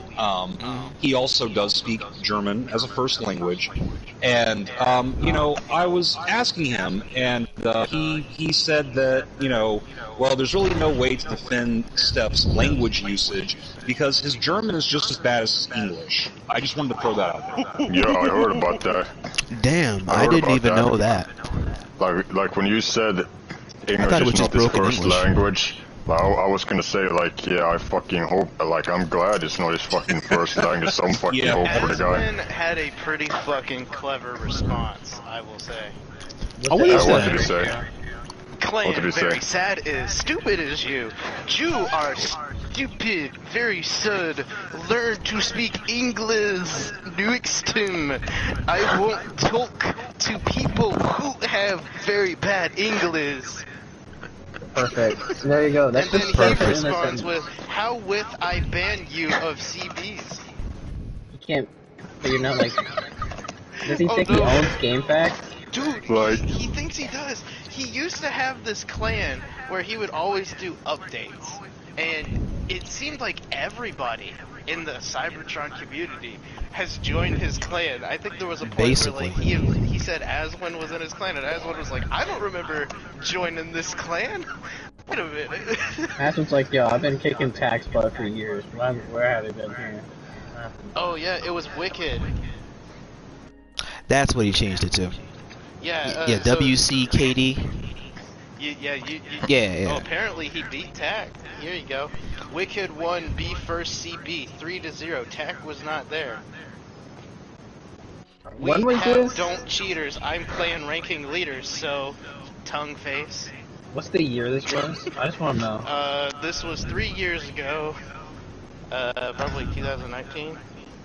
Oh, I wasn't there. Okay. I would have mopped him. Neither was I. Oh, That's yeah, why I me just and let that Red shit would've slide. mopped. The thing is, Stefan is that kind of guy. No matter how many times He you can smoke whoop with him, everybody. like, no matter how The many thing times is- you whoop him, he's always gonna be like, no, I'm better That than you. had to be like Rimwave or something. Oh, he was supposed to be here, wasn't he? Dude, he was so Oh, fucking yeah, he was. like, crazy. I don't know who made that CD, but it was probably Grimwave or maybe AK. I have no idea. No, not with WCKD. Because whenever it is that they invested in wanting that, I declined that because there's no legitimate outline for his side. No, imagine it was just a public match. Oh, that could have happened then. It probably was a public match. He's like, oh, there's a tag guy here. Let me just post this on GameFAQs. Yes. Speaking of Grim, I just found a topic where he said spell muck backwards. Oh. That's the oldest. Come on. What do you mean? It's Not the back obviously end of the day. Obviously not. Alright, so what? And then It's, that goes into well, basically we went into a pretty good deal of the went into going into standout players. Well, a player that stands out. layer. And Yeah, then yeah, Stefan, he will Wait, always this- stand out. Can we you just would- call him a I'll test give him subject? that. I don't think he's even a person. he is a PlayStation individual of interest. Yes. It has to be a robot. He's a little bit like Homelander if he was retarded. What I find funny is I'm looking at the average amount of responses.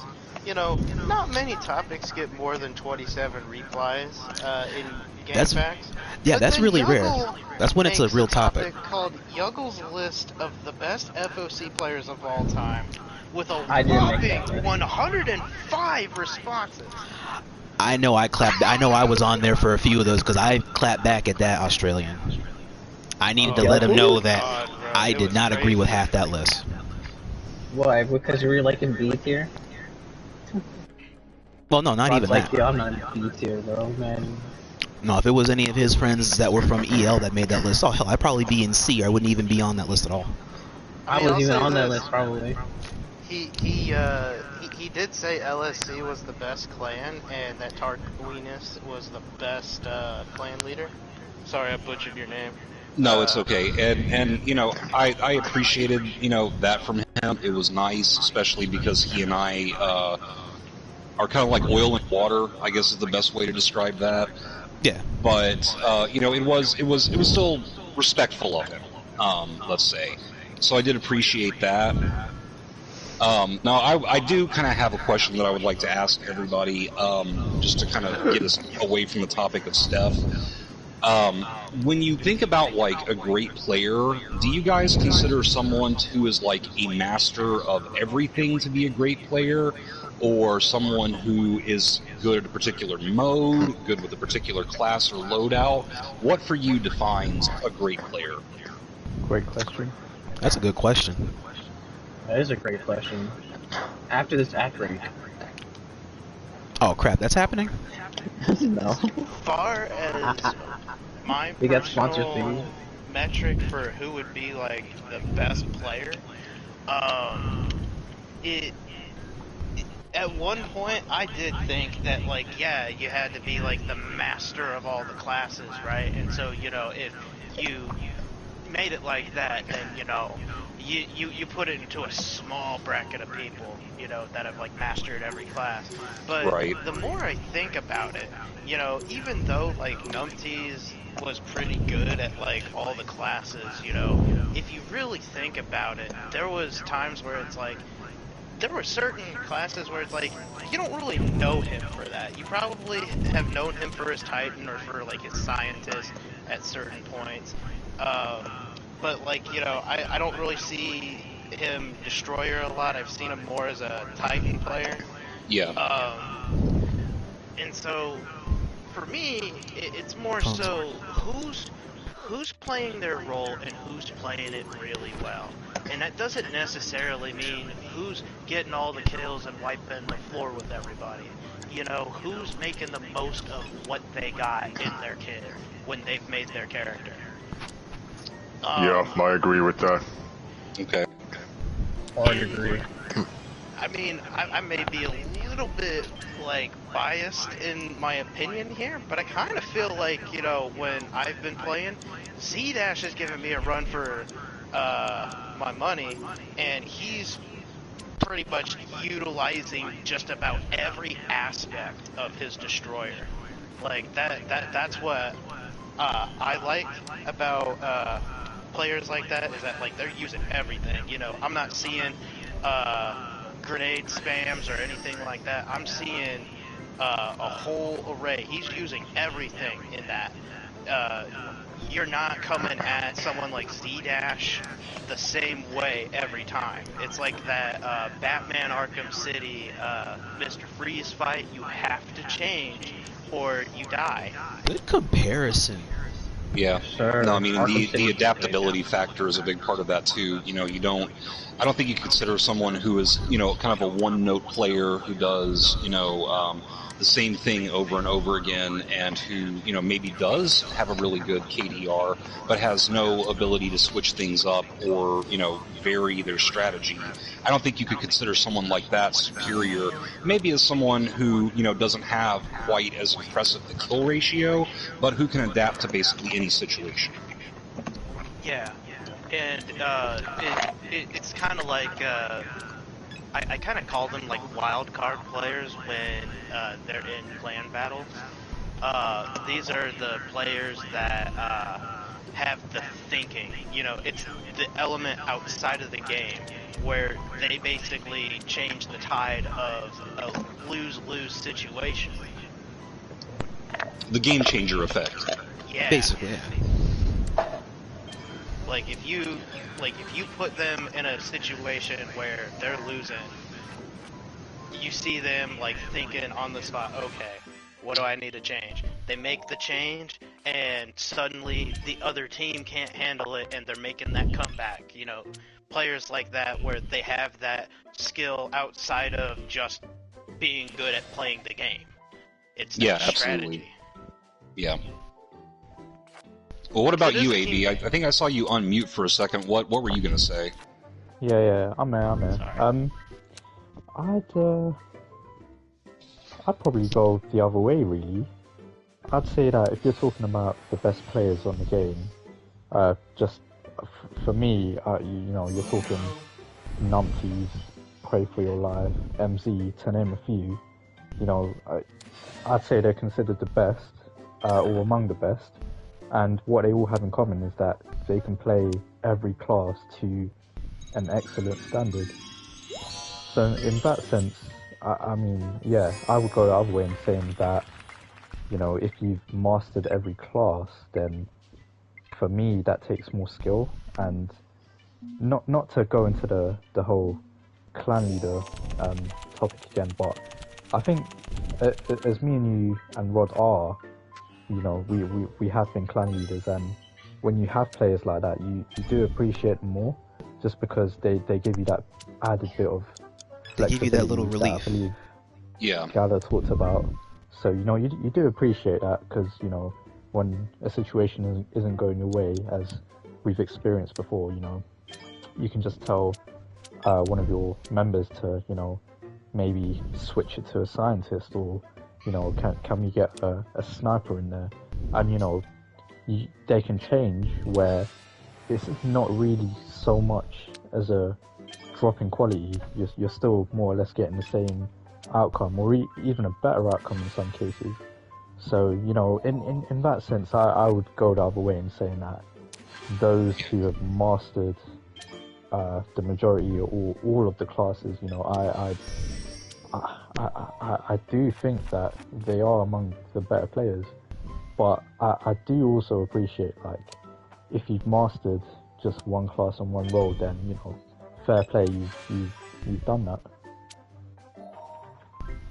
To add on to what AB said real quick, Pray for Your Life is another fucking great example of, like, a player that Amazing. I would figure, like, to me would be, like, one of the best, because Yeah. he utilizes all aspects of that infiltrator class. I've seen it in public matches. He has wiped the floor with me more times than I'd like to admit, and like, he snuck up on me when he's invisible. Sometimes he's thrown grenades, and it has fucked me over and has made me a sitting duck. And that is, like, where it's like, that is the mark of, like, a really good infiltrator. Using the whole kit. This dude, like, I rarely see him switch classes in public, and I see him switch setups of the same class. And it would always kinda mess with me, because I'm over here like, oh, I was expecting him to be invisible. You know, I switched to Titan so I can counteract, you know, him trying to come up from behind or something like that. You know, let me spin around, or let me put up a shield. But when he made me a sitting duck with that grenade, there wasn't much I can do outside of, you know, maybe switching classes. So forcing me to adapt to him is kind of another way of, I guess, figuring out who's the best. Is, you know, who's causing the most people to switch their characters. Yeah, that's fair. Yeah. And Prey, you know, was very good at that. You know, even with a character as unassuming as the Infiltrator, or I'm sorry, class rather, as unassuming as the Infiltrator.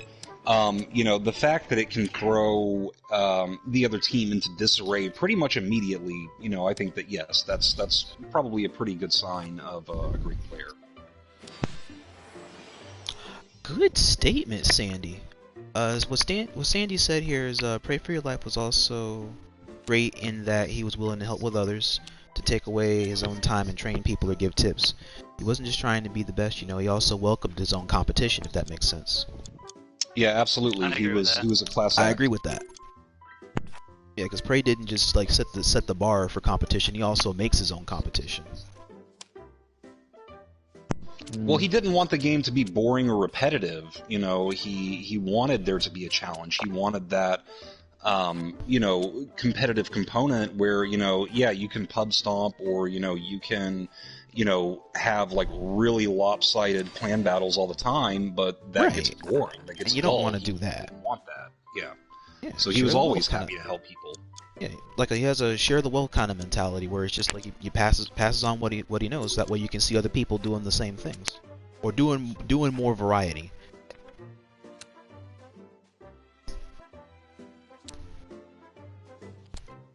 And growing the competition. being a very good, a very consistent competitive cog in competition's evolution. Widens the field, so to speak.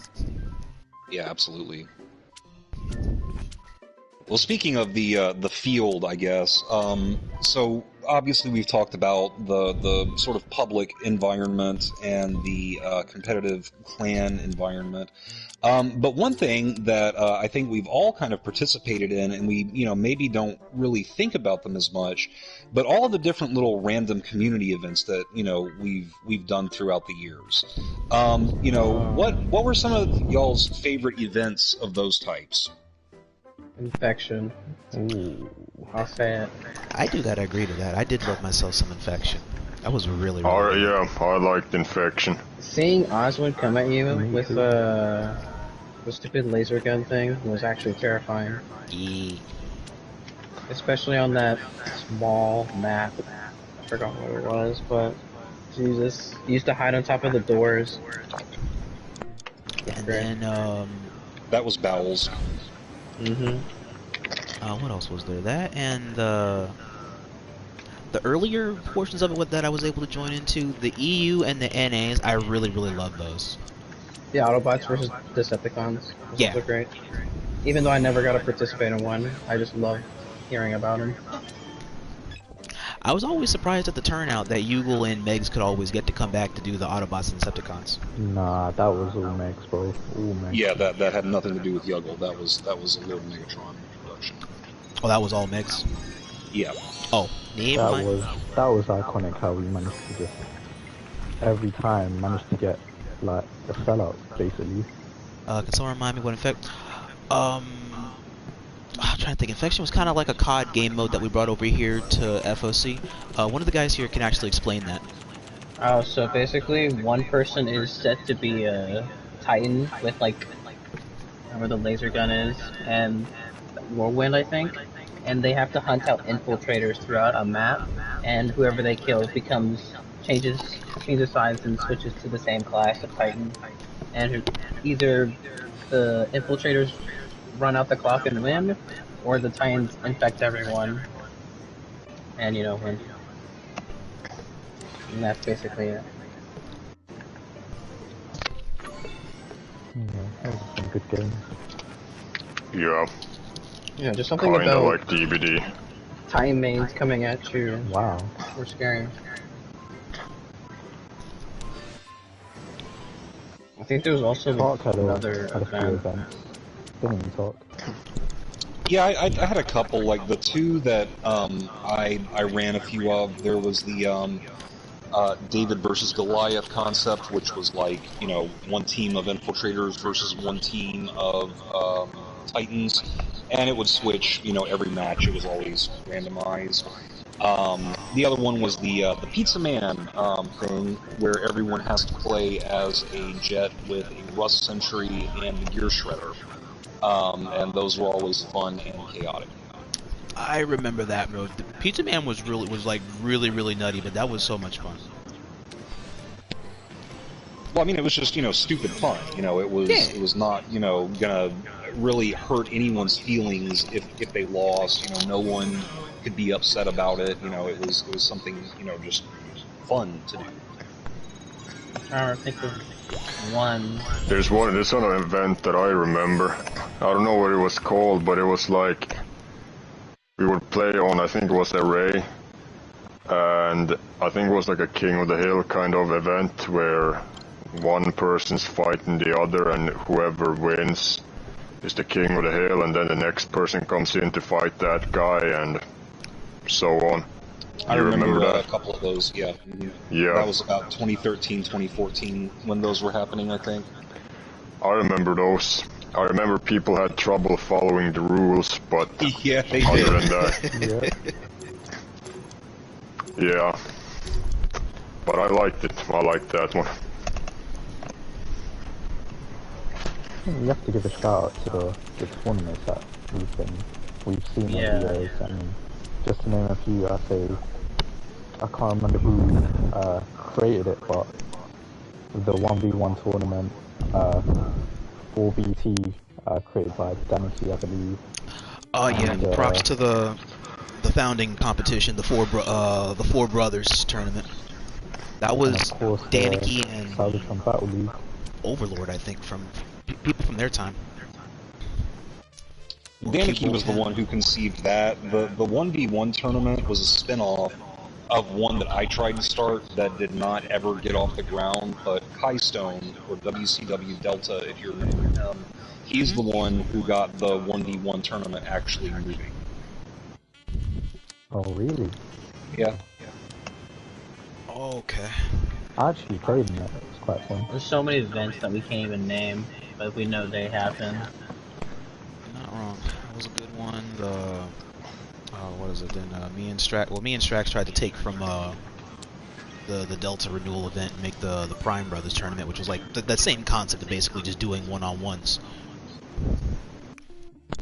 Yeah, and there definitely have been multiple, iterations of that. That was just the first one that I recall. Yeah. And it was like the more straightforward one. That was able to have a pretty good set of deviations for it. Yeah. And then I actually took part in some races as well. Oh, the races yeah. on Array. Those Array races were OD. I think me and Shock Prime did that during a 1v1 of yours. It was great. I think so, yeah. I forgot who you were. I think it was Soundwave or something, but I don't remember.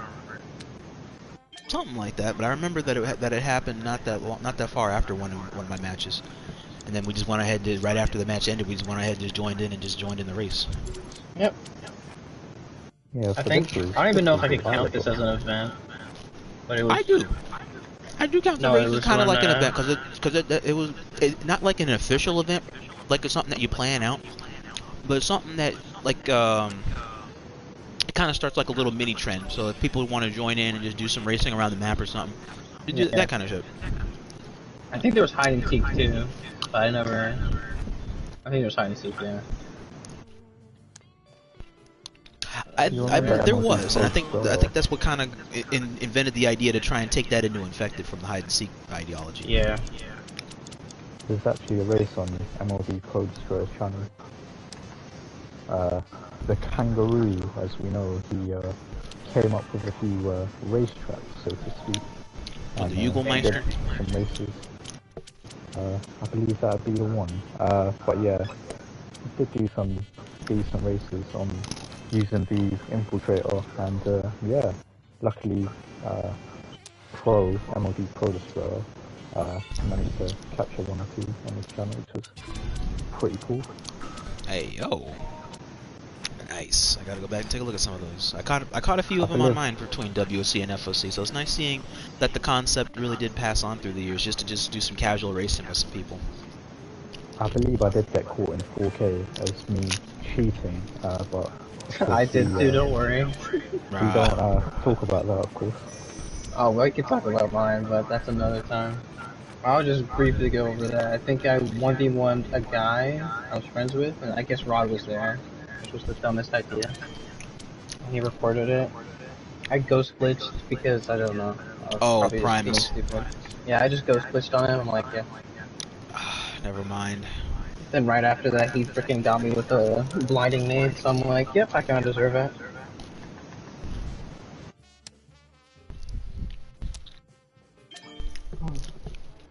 I think that covers events. Mainly. Unless you want to count, like, the Yeah, I don't remember any other events. Unless we can count the community events from, like, Discord. I was never part of those, so I wouldn't toss a know. couple of those in.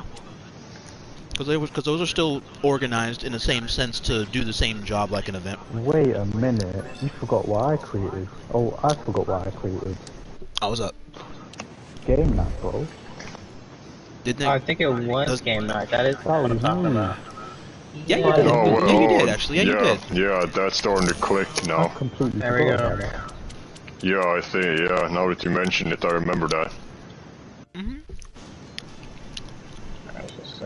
You started that, and that's probably not. I took inspiration from Janiki all those years ago, I believe. But yeah, throughout the latter years, I just, Friday night we're playing some games, random teams. Yeah, let's get it. Yeah.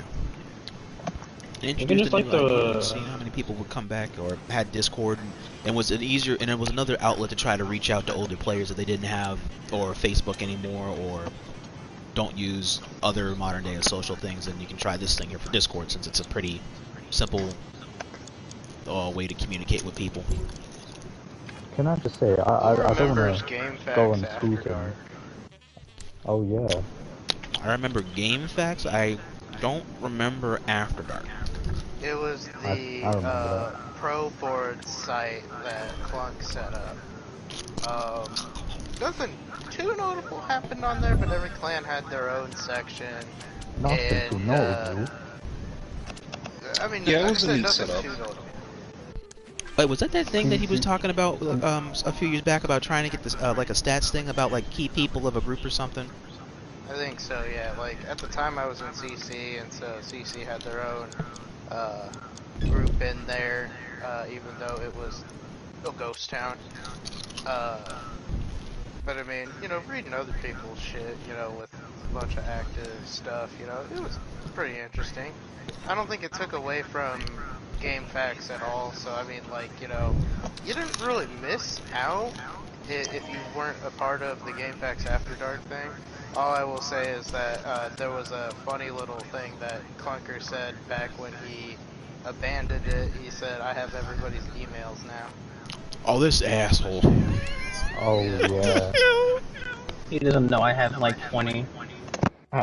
See, that's how you get over on the system. That's how you truly mix someone's. Like, you thought you had my main email. Bro, I had like so many backups I could just put in. Or try. There was drama though. Do you guys remember the pictures? Which pictures? If I were to say... Are we talking about, Oh, yes, okay, yeah. I don't think I was around for that. Wait, which was it dudes on GameFAQs After Dark? It was on After Dark, yeah. I never go to GameFAQs. Yep. You're spared. I'm trying to remember. I'm trying to forget a lot of this stuff from GameFAQs, but I can't forget it. From South Park? Yeah. I believe it was involved Dragon, and there was this big titty woman who was topless behind him. That's what I remembered from the image. It was really poorly drawn or something. Was it Megatron pissing in the cup? LM? I can't quite remember.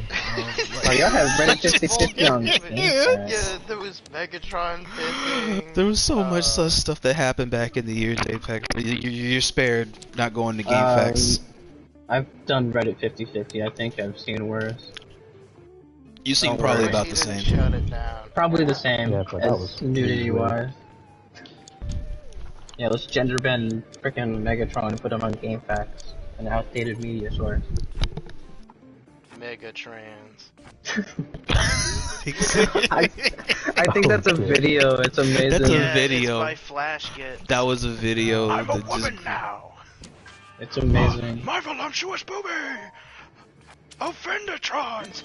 Retreat. That's not even drama. That's just like that's just a funny meme. That's just a good ass meme. Those mouth-watering breasts aren't fooling anyone, Megatron. I'm still going to shoot you. So should we be paying? But going back to freaking Brawl, or we should be paying Galactic for these voices? That's a good question. Well, which one do you guys want the royalties? Raw doesn't have enough ads, sadly, to pay you. I can put on more ads. I just have to also think about you guys casually not getting the content you deserve out of nowhere, because that 30-second ad just hits you with the mix out of nowhere. And then there's like 3 of them, and it's terrible. And that's the thing, is that my density thing isn't even that up. It shouldn't be up for that right now. It should only be you should only be getting like maybe 2 every like 10 minutes or so. Alright, EU versus NA. I don't think I ever took part in that at all. Yeah, that was me who also organized that. But if I did, Yeah, I'd be was a on good EU one. all day. We actually did win, Team EU. It was Yeah, Let me EU guess, won you had that. I think Oswin was Quite- there, so easily. quite fun. Yeah. It was, Actually, it was mostly- good, valid competition. You know, it wasn't one-sided at all. I just want. I mean, I feel like to any show the world type of match would who be the good best competition. region was.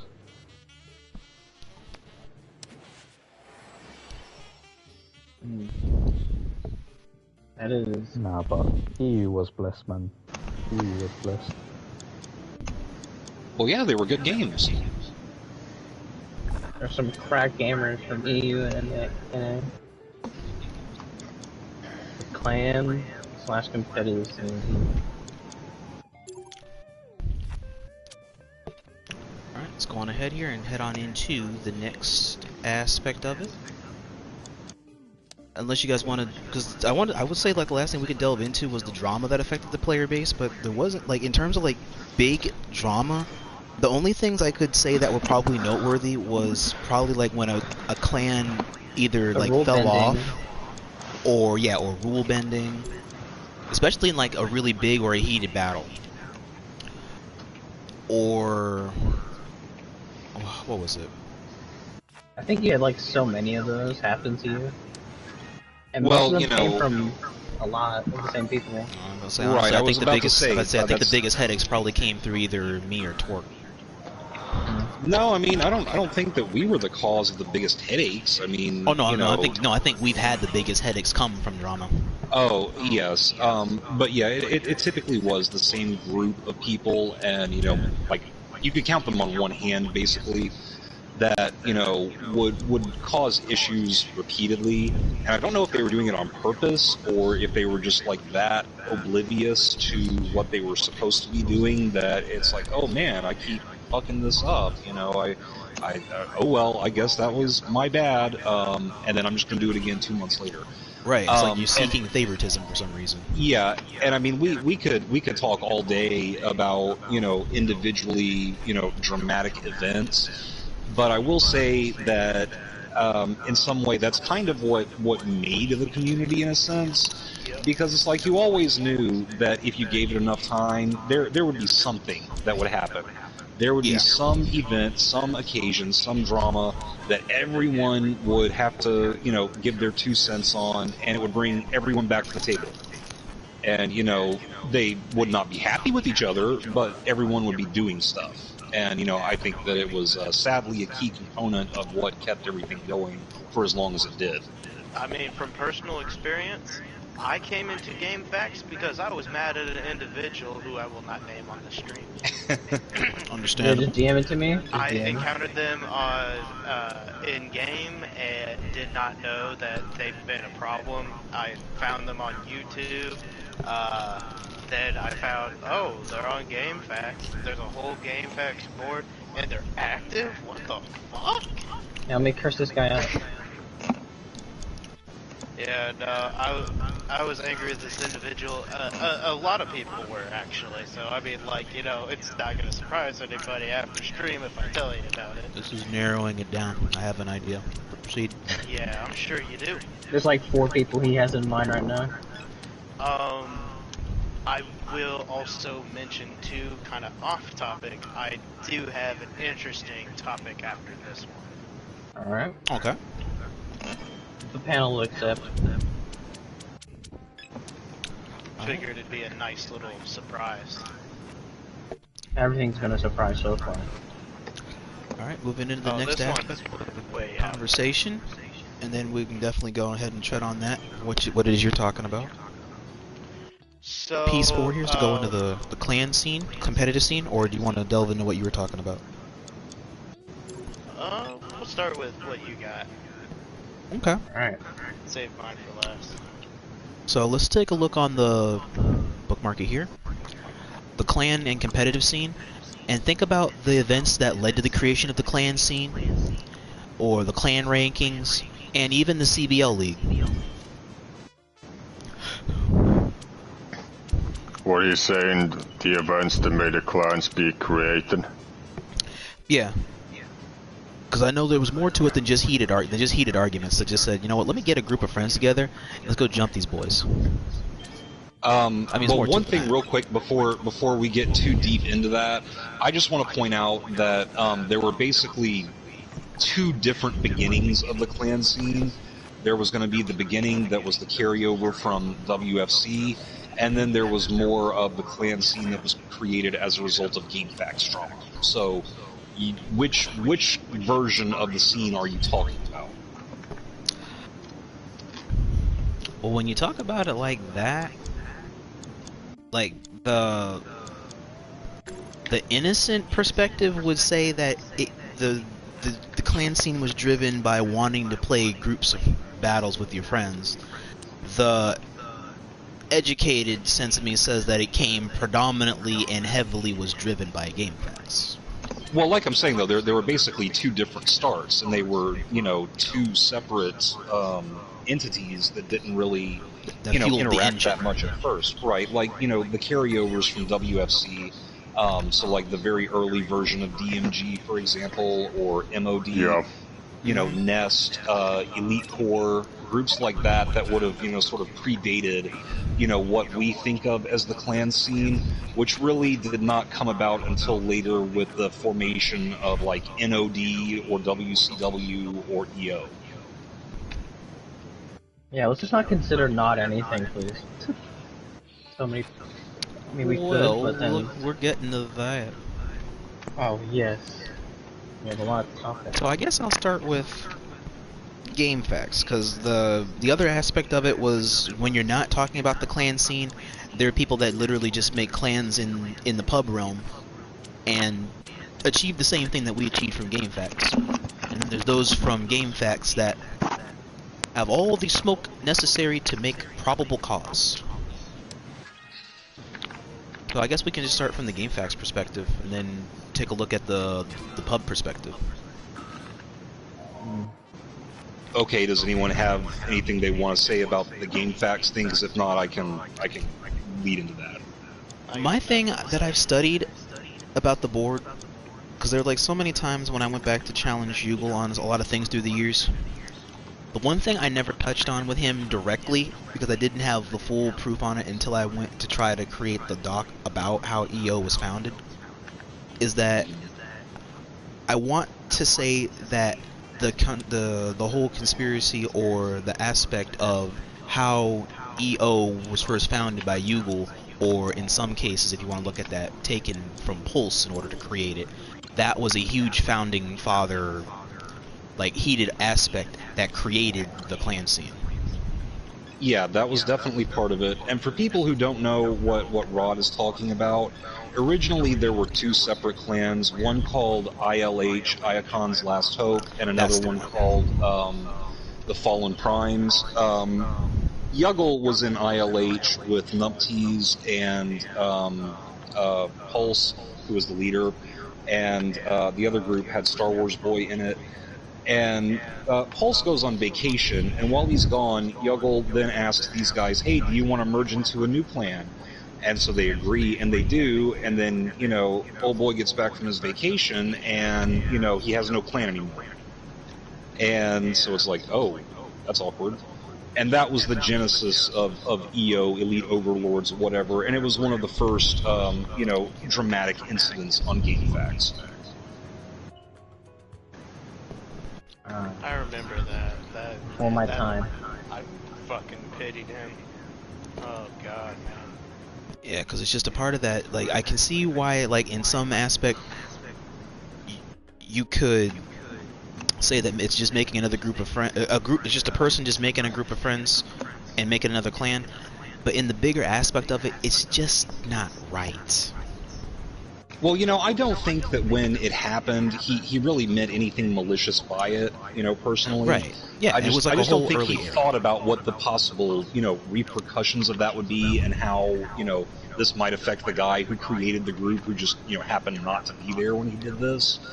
But I think that kind of, like, sort of set him on a path to maybe being at the center of all these controversies. Yeah, and like I agree. Like, I don't think he meant anything ill will at the time, but you have to understand just how that looks.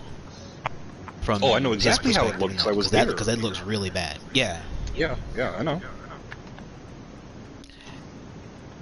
And then another aspect that honestly led to, for the newer age of clan battling, I honestly feel that, as much as I don't want to give him credit for it, I honestly think that a lot of the heated thing between A7, myself, and ACW Grimlock led to the whole next generation of clans trying to be a thing and getting away from what the older clans were or what they stood for. Right, I think that that's what we would call like the late era, you know, the time period you're describing. You know, there was the early era, you know, there was the rise of like EO and, you know, WCW, which, you know, was a reaction to NOD.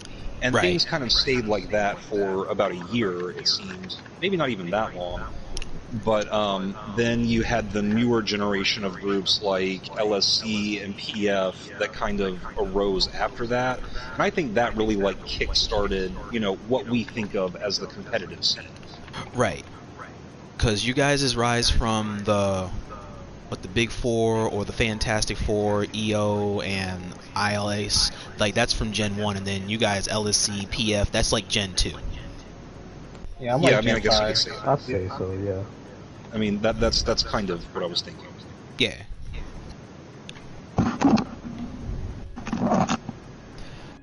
Anybody else want to weigh in on the events that you guys feel that led to the creation of the clan scene or the continuation of it as it went on through the years? I feel like I was a late adopter. So Rod had a lot to do with the continuation with it, though. But then once he started to leave, it started to slow down a bit. Since now the top clans then would have to battle each other and not bottom feed on the weaker ones. And the weaker ones weren't even around. Here's a curveball which may have accelerated the rate of the clan scene. I think that the one clan rule really kick-started the competitive scene. So I'd say 100% yes. 2013, 2014, maybe not 2015, 2013, 2014, me personally, I was in about maybe even 3 clans at the same time, and this was the case for a lot of players. So in my case, it was MLD, EO, and ROT. So I believe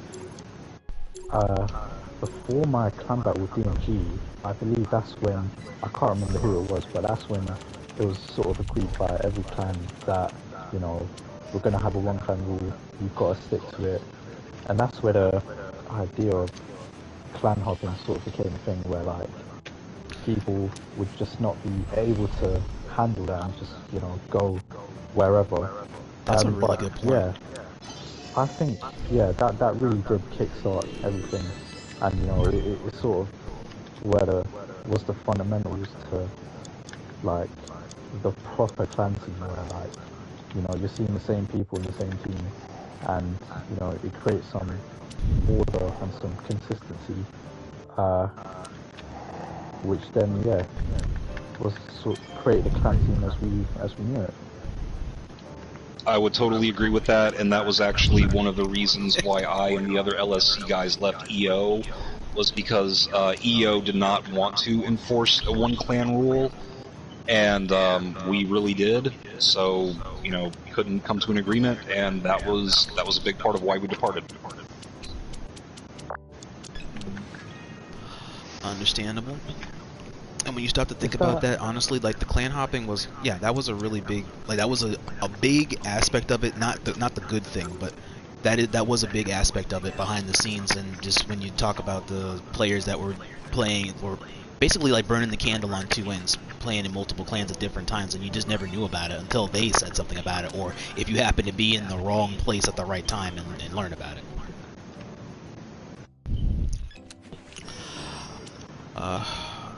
What else was it? But yeah, I think we had a similar thing like what you guys had for LSC, honestly, and they're trying to crack down on. That was another reason why there was like 1 or 2 points where I had an excess amount of people on roster, because there's another handful of people that are never responsive, and I never could understand why the hell they're never responsive half the time. Or they're only responsive when they want to be, and though I gotta find people to fill in their shoes and teach them all over again. Bro, please. And then I find out that half of them are literally either doing shit for other clans, or they just don't want to put in work for what they feel is a weaker clan, but then go all out and sweat in a better clan. Completely agree. Or in some cases where I have eyes in other places because well, they didn't know about it at the time until I became more of a figure person in the community, that I have actual, like, known multiple accounts. That I got eyes almost everywhere. And I actually caught some people in the active clan hopping. Yeah.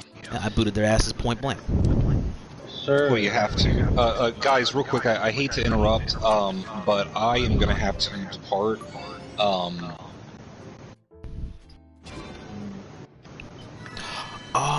Okay, not a problem. You gotta do what you gotta do. It is getting late, and you gotta get back to the fams. Alright, thanks, guys. Have a good night. You as well, man. And bless for tuning in, and thank you for joining the panel with us. I really appreciate it, Tori. Of course, thank you for having me. Always. Later. Let's go. All guy. Alright, let us continue. And for those of you guys out there on the panel, if you guys have any questions, or for any of the TF fans that popped up, go ahead and ask any question on what you think was something that contributed to the clan scene, or continued to the cycle of the clans. Go ahead and weigh in while we're still here, and we can continue while we're continuing to go over the panel and go down as we're going through in the podcast, and we can answer questions as we go through. Now for the CBL League, let's go into the CBL League. Since we went over the creation of the clan, let's go into it already being established. Do you guys feel like the point system for the CBL League was a good thing or a bad thing? Kind of bad. I'll just say it. I remember you guys were all like, because this was a because the CBL League was grandfathered from War for Cybertron to Fall of Cybertron with the same premise. like on gfaqs, where like the post your record or something. Mm-hmm. Yeah, and then whoever it is, whatever clans have the most points at the end of the year, that's basically the final four. I think that was part of Final Four a few times, but yeah, we were able. no. We were able to get into it at one point. Are you talking about the CBL that is the tournament that Strex created, or are you talking about the clan rankings? I think the rankings, yeah. Overall, the rankings, because the CBL League Strex made, like, it still kept going on through the years. It just depreciated through the years since it wasn't him. After a while. That was a tournament, yeah. All right, but I'm talking about the CBL League as in terms of like the point system, and then how you can like make the best clans, or what leads to the making of the best clans every year. Oh, I don't even remember the point system. Bro, it's basically just like football. If you won a game, you won. If you won a game, you got like what, 3 points. Tie game, it was 2. You lost a clan battle, is 1 point. I gave you points for losing, so people could sandbag the entire year. It's kind of crazy. Wait, you got points for losing? A single point, yes. Yeah, so you could just sandbag. Yeah, but who wants to do that?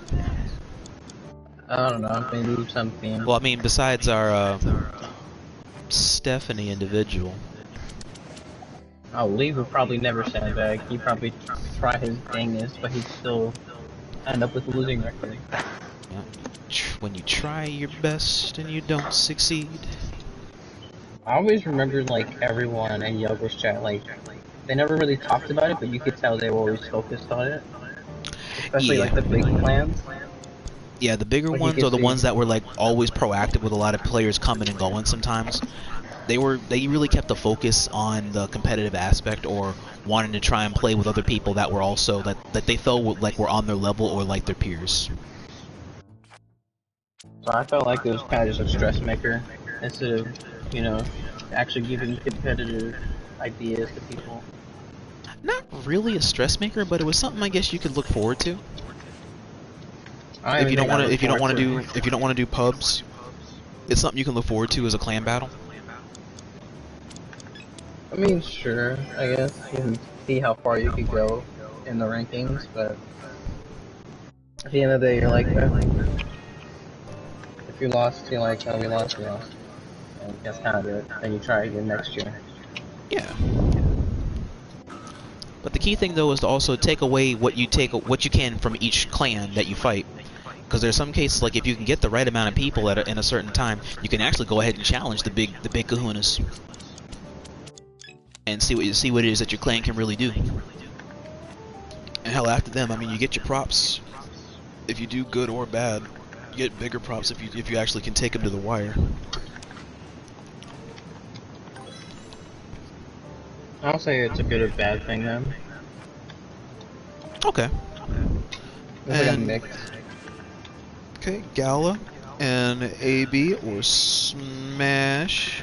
You guys' debate on the CBL and if it was a good thing or a bad thing in your guys' opinion.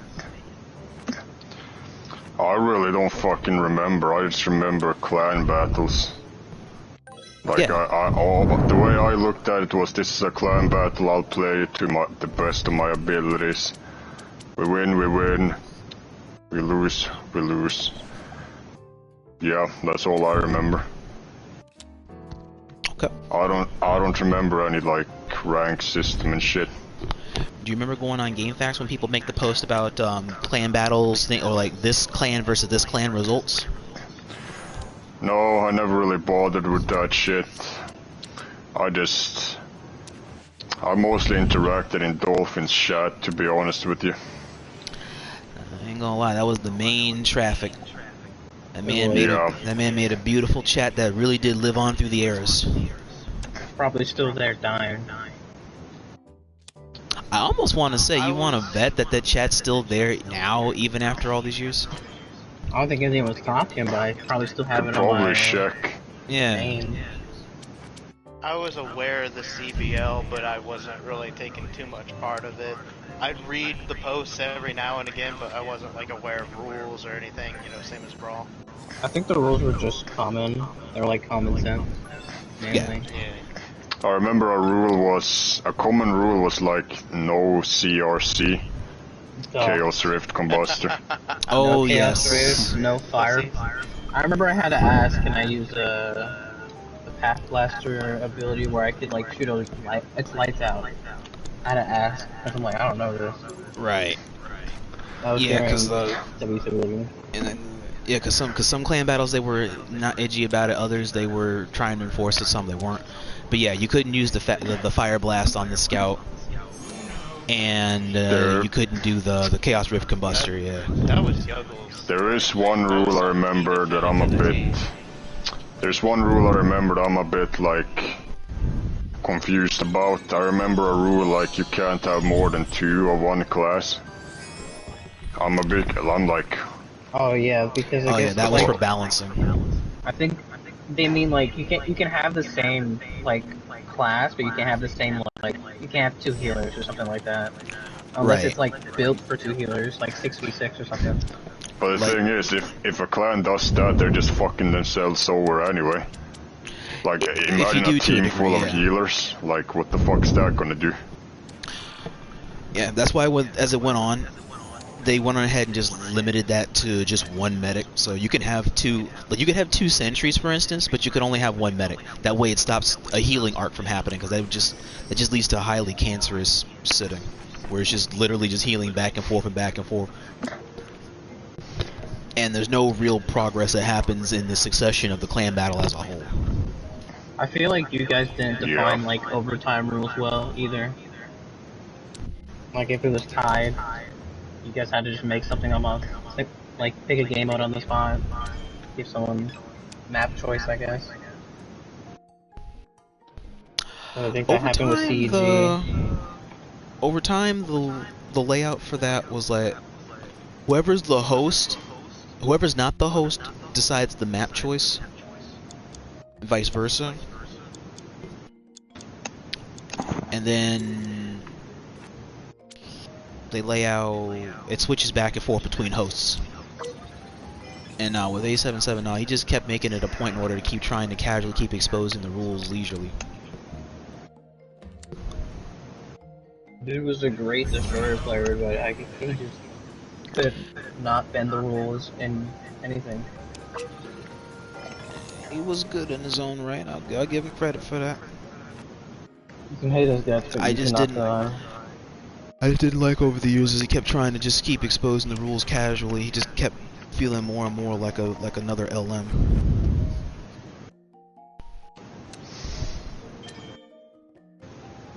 But it's the path he sought to choose, for whom he felt was a good example, which I disagree with. Under CBL, most notable clan. Yep. So let's go into that and let's go around the table. Yeah, let's start at the bottom. Ron, how about you? The host, the podcaster.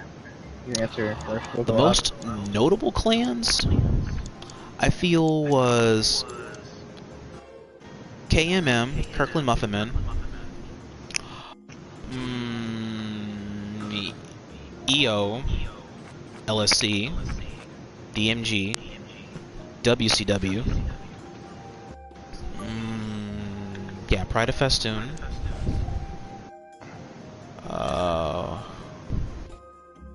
what was Nanix's old clan? Nate? Yeah, I was trying to think of Nanix's. I can't remember. Alright, I'm back. Yo, welcome back. I said WCW, Tact, of course. Yeah, we're just known for memes. That's great. What was Marv's clan on PS4? That was a really notable. That was a really good noted one. Marv, DEF. No, not PF. No, his group on PS4 that he got all of the PS4 leaderboard schmucks to join. Yeah, that was it. I literally Global Elite Fighters. I mean, it was on PS3 too. Because he got like all the. Yeah, but it became a big thing over there because he was the only one that was ever really taking clan battles over there because he got all the dudes on leaderboards to join in that group. I think he got one of like the best people on TDM that played. Yeah. I think that was got another one. But that was another notable clan was GEF. For the wrong reasons, may I mind you. Oh, remind away. Were you talking about yeah, I was. I was thinking about what his clan was because we're in the next layer right now. We're talking about notable clans. I couldn't think of Nanix's group, but that one was actually was a pretty good group. I didn't like all the people that were in it, but I could appreciate the value that he did in order to try to give a spotlight for all the players that were there, non-American players that played in that group, that were okay. I butted heads with a handful of them, but that's okay. I did recruit him into PF, but that was after his stint with, I believe, are you looking for WDA? Yeah, I think that was it. That was the European. That was very old then, yeah, I remember that. Because I remember them and I remember DOE. DOE, I want to say, was a notable clan, but they never did any clan battles. I just remember the clan leader. Yeah, because his alt account, which turned into his main, was WDA Firestone. That's the one. If you ever were going to say ACW, I feel like you would have to count UNK, because those suckers never die. Yeah, and for modern day, yeah, I'll say ACW. But for me personally, I'd say ACW over UNK because that's how UNK started. Same. That's literally how UNK started at its core.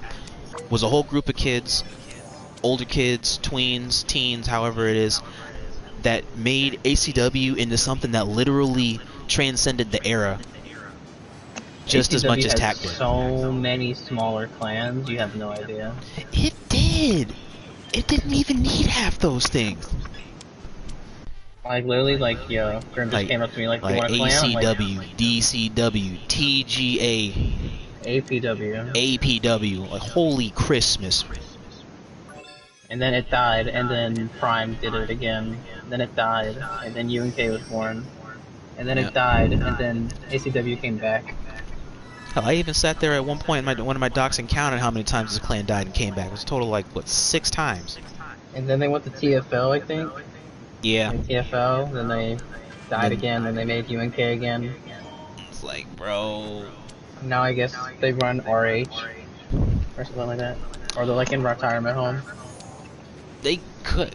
Actually, I'd be surprised. There should be enough of them, honestly, to at least redo not ACW, but continue UNK if they really wanted to.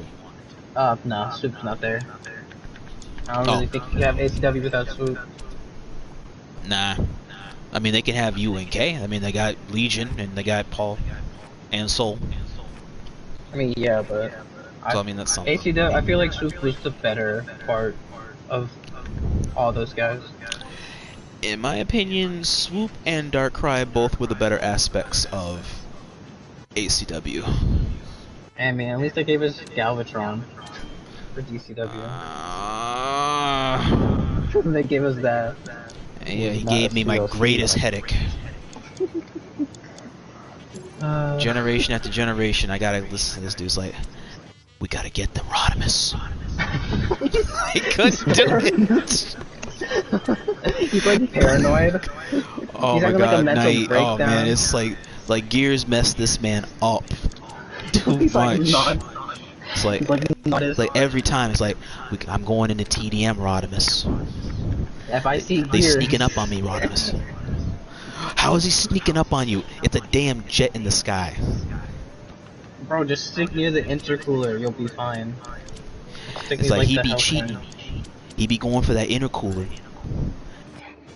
And then he be ghost glitching on people, even though we be busting his ass over in the corner where the ghost glitch section be at. Do you listen to yourself? He sounds like the FBI's coming after him. It's so funny.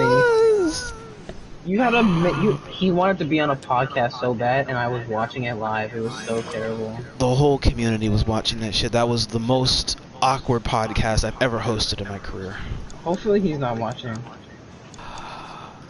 Well, I hope he's not looking at well, the we'll see. I don't know. Oh, but you had to be there. You had, yeah. Wow. Actually, Galactic, I can. Well, Galactic, I can actually show you the podcast. It was very interesting, going all the way back in time. And the thing is that all these events that he did, that he was a part of, he didn't remember all of them until I casually kept trying to remember it for him. He's like, oh yeah, Rod. It's like, I don't know what you're talking about, Rodimus. Man's done a lot to the point where he just has dementia. No, it's Nah, bro, like Nah. Joe Biden type of dementia. Bro. I'm telling you. I don't remember asking, bro. Okay, I have to think of the people in Nah. There was Gears, there was that chick, there was Decepticon, yeah, Big Bear, Shin. Was it Shin? Yeah, Shinka. Shinka 218. He was dog water, by the way. Even though I got clapped by him, I call him dog water. Oh, easily. What, Big Bear? Big Bear was one of the nicer ones. Big Bear was one of the better dudes that I really, really liked. Big Bear would usually just use whatever he wanted, which I was okay with. Yeah, and he was a chill dude. And he was just like, there. I think Gears just freaking probed Galvatron's mind or something. Mr. Sweet Tweet was... Oh, what's that guy that always used Rhino? There's that fool. It was that fool Winterbo. He had a Bulldog for a profile pic on PS3. Oh, what was it? that was Bulldog. Well, I hate myself. Yeah, that was him. Yeah, he was super duper simple. I miss him, man. Oh, rest in peace. But Bulldog was a good dude. Half those dudes in that clan were simps. Yes, they were. I disappeared for like 10 minutes. What the fuck is that? Oh, just messing around, still delving into the past, Sandy. We're going into the most notable clans right now. Yeah, so like what about how ACW clan I keep hearing about. Wow. you can? I feel like if you're gonna say most notable, you cannot mention them because they're never dead. You can't not mention them because they've been around for every generation. It's just what's the name? It's gonna be either Ancient Cybertron Words or Unknown or just TFL. Basically. Didn't they go by intent or something like that? That was that was a different group. That was different? Yeah, that was. I feel like that was AB's. There was something else. They went by something else other than ICW, Unknown, and They TFL. did. I can't remember what it was because it was like maybe like a month he tried it out and then went right back to Unknown. Bro, he's. I can't remember I don't know what it what's was. up with people were being mental over a Transformers game like that. He really wanted to be like about that game. He wanted to be that iconic. He was iconic for the wrong reason. Exactly. But anyway, those are my debates on the most notable clans. Galactic, you go next, and then Very fucking AB, and then right. Fucking Smash. Go on ahead. I got one clan only. That is the most best clan that has ever clanned in this fucking game. Ooh. Alright? You cannot mess with this fucking clan, because this clan is like Thanos, right? I'm gonna read the roster, okay? We got, alright, let me see, because it's a game facts here. Leader, Wicked Leo 070, co-leader, Wicked Cyborg 99, Stephen Lee 2010, Nylano, Jeff, Ivan C, Decepticon. You said Stefan, say no more. You just mentioned Stefan. Yeah, WCKD, the best fucking clan to ever clan, ever. They Galactic? even had Aswin at some point, and Aswin didn't even know he was in the clan. That's OD. Yo, I bet. How much you want to bet? Like LM was? They just said LM was there. I Yeah, we bet. have LM. I bet he was in there. I don't even think he's like LM probably was taking care of his kid or something. 8568 joined Wicked. He is good in all class. Welcome. Welcome. Did he spell welcome wrong, by the way? No, he spelled it right. Aw. Oh, That's not man. Stefan, bro. That's a robot. Oh, he even got Sandy Claus in there. Dude, there's a bunch of MOD Oh, was members. Sandy Claus? Where was Sandy Claus from? I think it was with like Numb something. Sandy Claus was from Or was it with early LSC, I think. Yeah, I think it was. Because I remember her kicking my butt. Dude, there's a lot of scrolling here. Because the girl, Like, when you go here, to this is Sandy the Babe, last and then page- that dude, the Destroyer, that's Sandy Claus.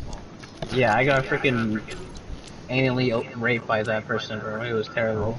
Dude, this man. I can claimed say I got beat by a Machine woman. And It's old, AK and the Great Ash and A7. Did they say Keystone? Yeah, Keystone or Bludgeon up in there. See, I mean, this dude's got a lot ACWPs, of people. Keystone. Oh, he even got Jacob the Usher in there. Who Oh, has what? it? I ain't gonna lie, Jacob's been in every clan in the history of the video game. Yeah, he's been hopping. That man's got the more ultimate bragging clans rights. than Wicked has members. Bro, he's been in more clans than I've been alive. Yo, That is sad. He's been in every iteration of ACW, probably. Yeah, I mean, I remember APW. I remember I was APW Ransack. I was APW Apex Primus. What's up? Yeah. Yes, what did, sir. APW Apex Primus 1? Or was it, that was ACW? No, that was ACW. I don't know why I put the 1 there, but I think Grim gave me that account. So I'm like, okay. Grim wanted to like make like different like subsections of ACW, so it's like it was still like APW think- was still ACW, but it was just like the clan was so big he needed to divide it. Yo, that's when I whooped Rod's butt in a public match with Swoop. Yo, He had a record on his camcorder. It was amazing. it was a good ass game.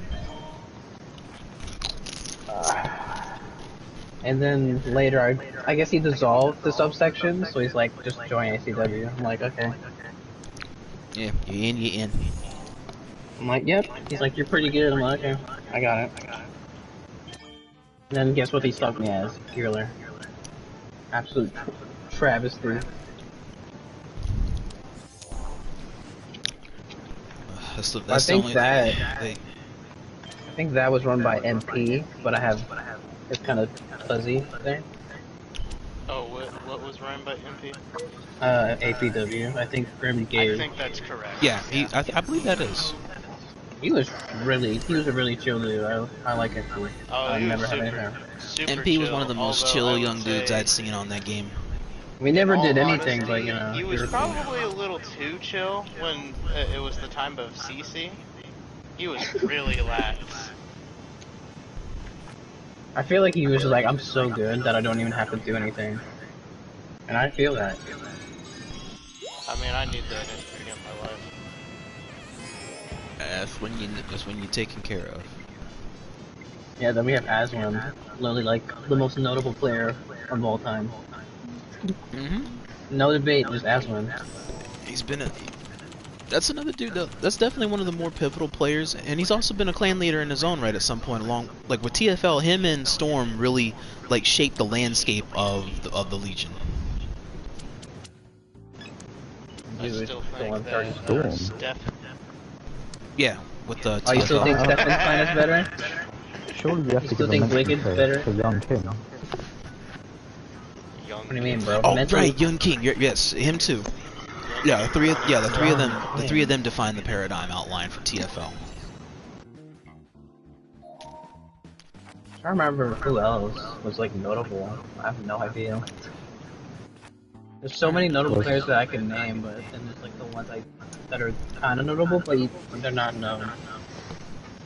As the years go on, they got it a little bit in order to get that light. AB, you're next. Going to speak about. I believe Bull was going to talk about the clans next. Okay. All right, Brawl. Last one here. I'll go The after. most notable clans. And your prize. Notable clans: DMG, EL, TFL, DMG, PF.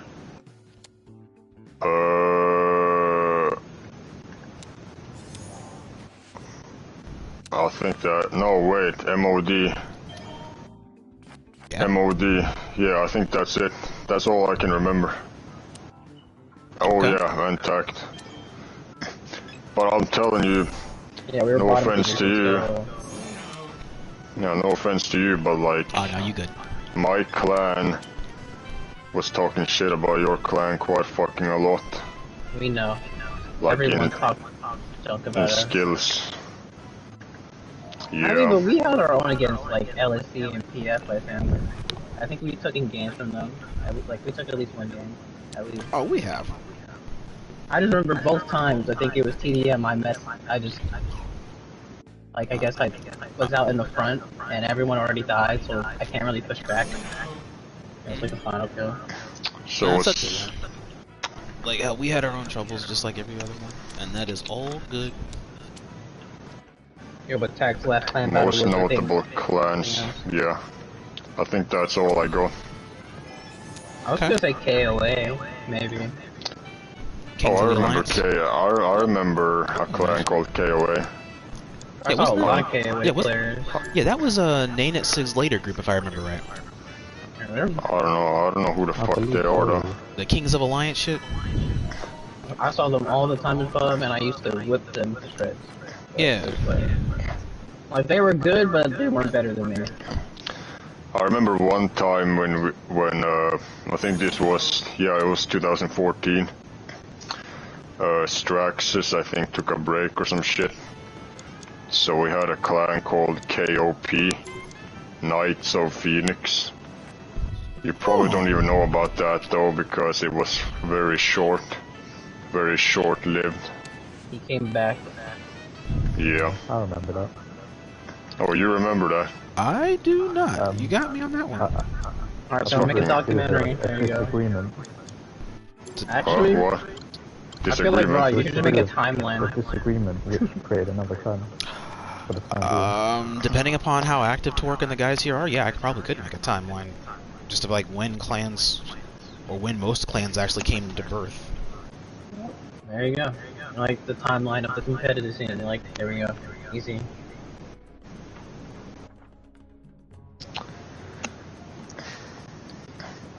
Alright, where were we?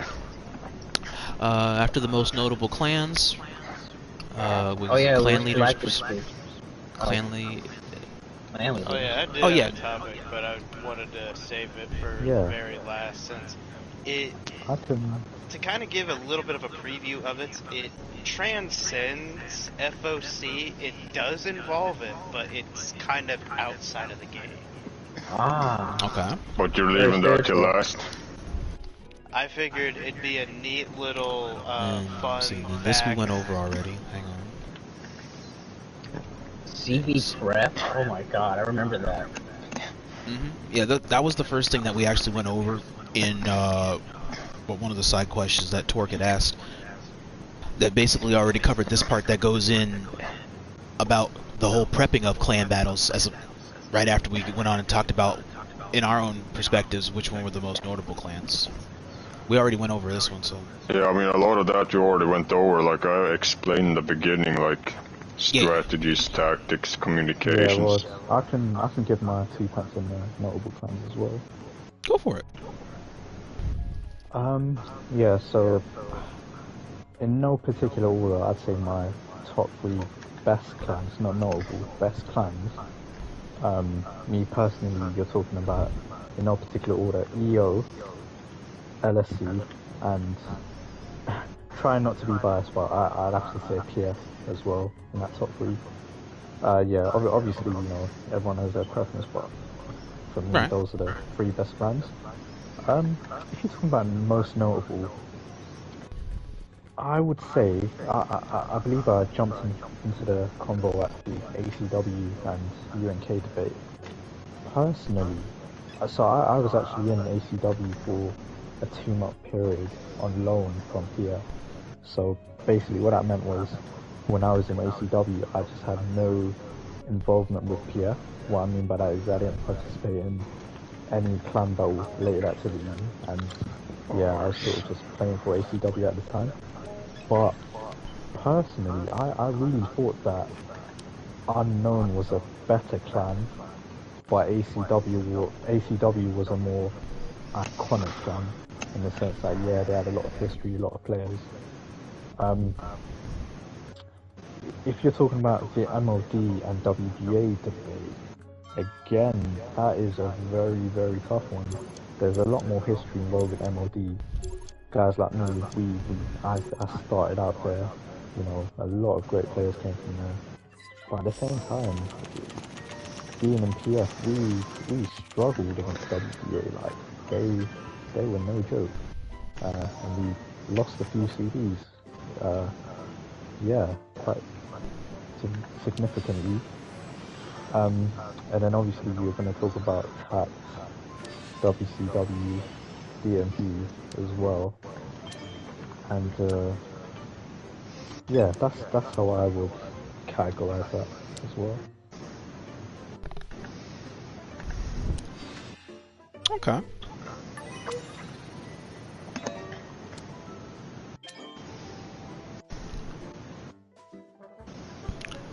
Then let's move into the next aspect here.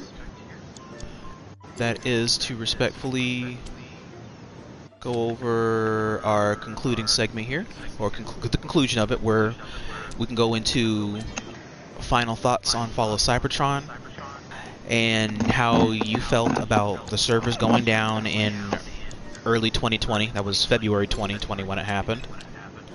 And then miraculously the servers did come back up in summer of 2022. And if you'd like to, you can also delve into or mention highlights about your gaming career, or any favorite moments or any of your biggest events as a topper. Alright, go on ahead.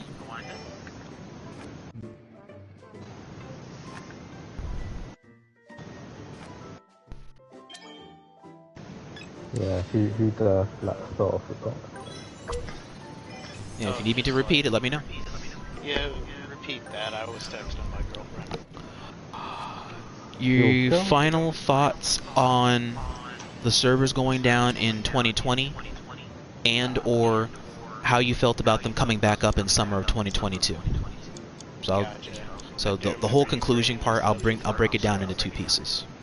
Yeah, so let's start with that piece. Okay, so my emotions towards the server shutting down in 2020. I'll start there. I remember I was starting to kind of play the game again. That was when I discovered that changing my name fucked over my account. But I still just wanted to hang out. I think I was hanging out with like Grimwave and some other guys in the Discord channel. It was a little disheartening to find out that like a month later, boom, that was it. And, you know, I thought a lot about the game, and I'm sitting here just like, man, you know, part of me wishes, you know, I got back into it sooner, but then, you know, I was just like, man, you know, I played the campaign again, and I realized, you know, I really just kind of like the game mainly for the campaign. I mean, I liked the people in the FOC community, but like the game never really made FOC for me as far as the multiplayer is concerned. It was really the people in the campaign. Then when I heard that the servers were coming back, you know, I was kind of optimistic about it, like, oh, yeah, seems good, but I knew that I didn't want to be any part of it. And I got various reasons as to why, but I'm just gonna condense it down to just, you know, I feel like I've done all I needed to do with that game, and I don't feel like I need to revisit it. Respectable.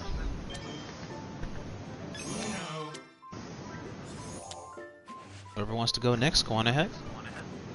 To reiterate the question, your final thoughts on Fall of Cybertron when the servers went down in early 2020, and or how you felt about them coming back up in summer 2022.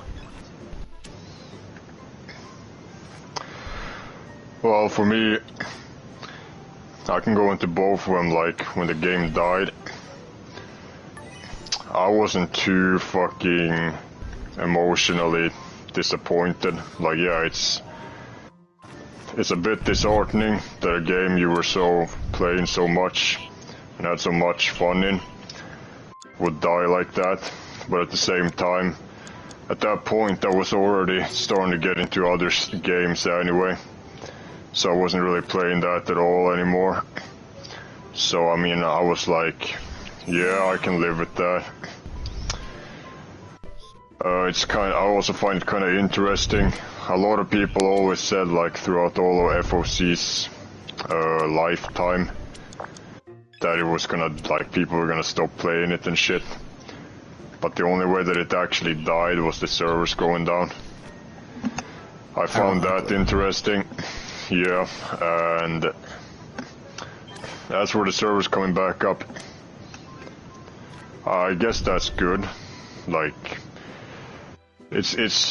it brings potential to play it again, but for me personally, I don't have my fucking PS3, so I ain't gonna be able to play it anymore. So it's nice, but not too excited about it. Next person. AB or Apex? Oh, to be honest, I still have my PS3 here, kinda. I literally have it near me, but I could play if I wanted to. But, you know, I think I'll let it be a memory, since I've lost my competitive drive over the years. I feel like I did my part, and I helped give birth to new ideas and new fighters, and they could go play and enjoy that game while I sit and watch. Plus, I'm gonna spend like $100 on Destiny 2 again, so I can't really get it. Me too. Yeah. You guys already got your priorities set. Yeah. Conclude with my segment on the podcast. Yeah, it was almost like a sucker punch when we heard that the servers were going down.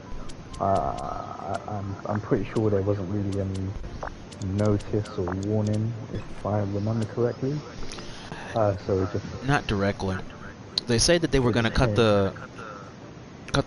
what the Live service.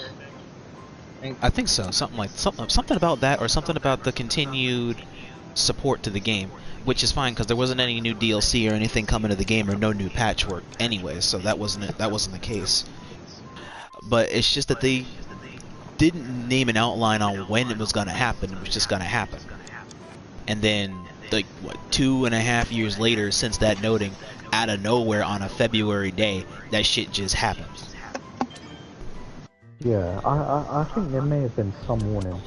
However, if I remember correctly, I think the plug was just pulled at random time. I think. That's what the So feeling was. obviously, you know, when you're starting a new chapter with a new clan and you haven't really played any clan battles as of that time, you know, it's quite disheartening. And as I said, it was a bit of a sucker punch. Depending how old you are, you know, you played the game for years, you've experienced different personalities and dealt with some extreme situations as well in some cases, in a very interesting community as well, where you had some rather odd people and and for the most part, some good, decent people. So yeah, I'd say it's probably my favorite game. You know, it's a game which sort of took off my online gaming career. I'd say, you know, I learned a lot, and you know, that's where the majority of my online contacts come from. As far as the servers coming back, I have recently started playing the game again. So, you know, it took a while for me to reconnect the old PS3 to the current setup. But yeah, I'm back. I'm back playing competitively in the game. I've joined Grimwave's clan for the time being, or at present. So yeah, it looks like I'm back and I'm here to stay for however long, we don't know. But you know, I was tempted. I was in a way sort of jealous that, you know, that people are still playing clan battles. Obviously in a good way, in a healthy way, because you know, Yeah. that's what a lot of us experience.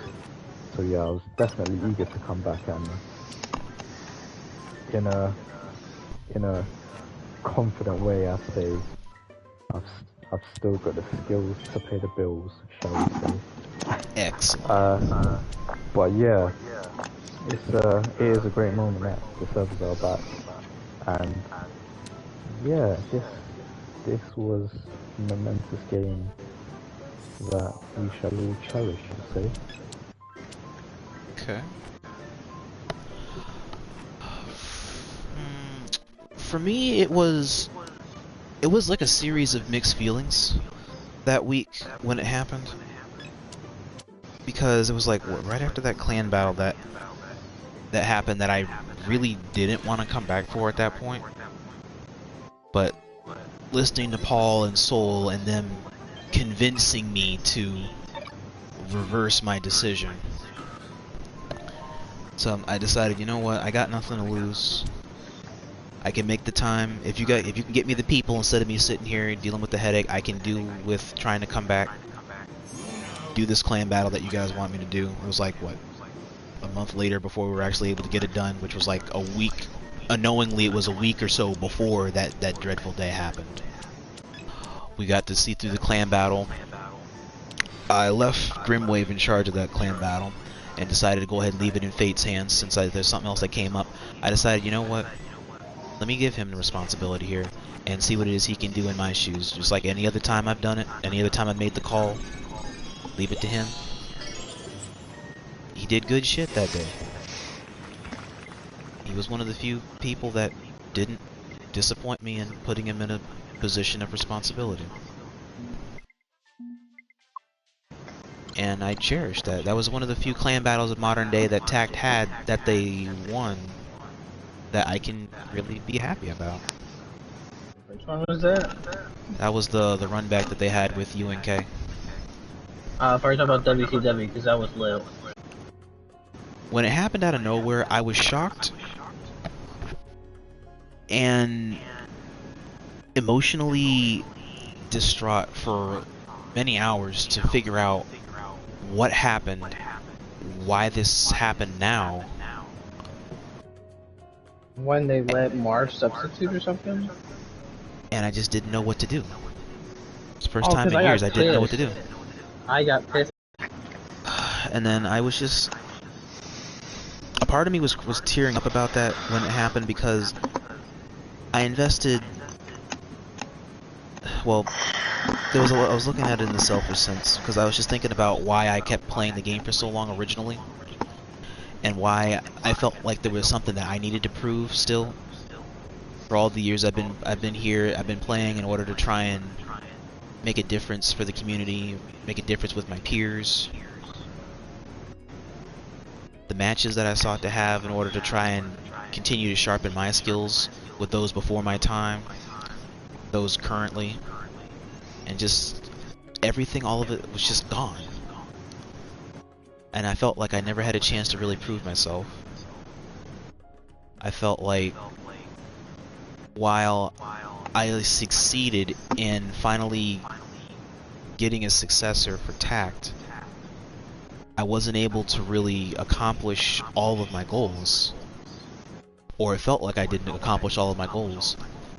Because this main thing, the main point that everything and all of the life flow for everything of my decision making, my activity, the origin of everything that I have all comes here, that is now no more. And I just couldn't find the words or the thinking to properly understand like losing Fall of Cybertron and War for Cybertron both hurt so much. Like losing a family member was how much it hurt. And I haven't cared that much about a video game in many years.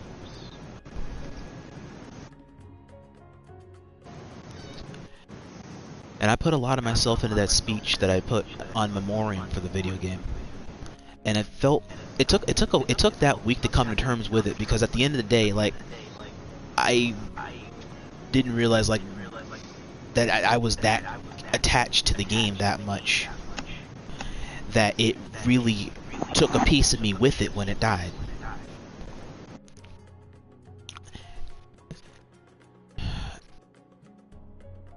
And then when I heard that it was coming back, Like, a part oh of me God. wasn't surprised, because if you know how to do the right coding, it's possible to get the server back. And it's just the fact that it took them, not even, honestly, if you think about it in terms of how long it took to decode, that's not a long period of time to do Well, it's 2 Demon years it goes Warfare. down. Like 1 year it goes down, and then 2 years later you're able to rewrite the IP address and the coding to get people back in. That's actually kind of nice. Thanks to PS3 emulators and DNS servers. Yeah, DNS servers and emulators for the win. I will say, for the most part, when it all came full circle, and I realized what it is that I've done through the years, the lives I affected, and the generations I've been across all of the Transformer games, from Dark of the Moon, War for Cybertron, Fall of Cybertron on PS4. I'm just like, damn, I've been online for a long time. I've seen almost a decade of Transformers pass in my life. And I've met so many wonderful people across so many generations of the video games. Had a chance to fight many different people all over the world. Lag, no lag. Got a chance to fight many notable players across all the scenes and all the clans, all the video games. Everybody that was on leaderboards, who would be on leaderboards to come. Clan people of interest, players of interest. I'd actually then gone head to head with everybody. I've met everybody. all the people on gfaqs. I had a chance to really touch on gfaqs, influence the community scenes, and actually really give back to this scene. It's like, you know what? I'm good here. If I get a chance to come back, sure. But if not, hell, I think 8.5, 9 years, I think that's a good stopping point.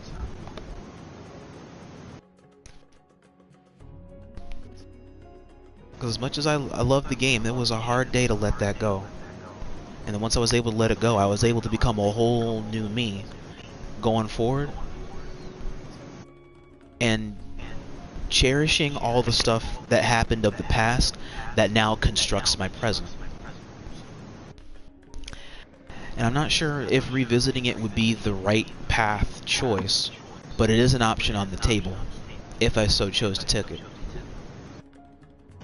And if the PlayStation 3 will allow it. I'll come and dust it off. I use it all the time. It's mainly used for a battery now. It's got that whole corruption loop thing that keeps going on that I can't get past, so I have to figure out how to get around that. Get a whole new PlayStation 3. Basically, and that I gotta save up for. Or you just get it cleaned, or something like that. Yeah, so I gotta figure out how I'm gonna be able to work around any of that to see if I can get it functioning in the normal sense as a normal PlayStation again, instead of it just being a big battery. Would you like me to finally get to my topic?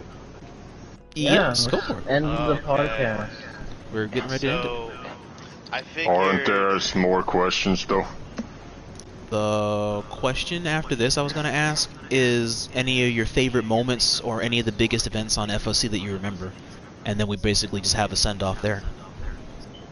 I would say be the new generation ACW versus you, Oswin. I think it was a TUM member there, or something like that. Yeah. It was a 4v4. That was a nice one. Okay. And Galactic, what you were gonna say, and then you can also weigh in on your favorite moments or biggest events.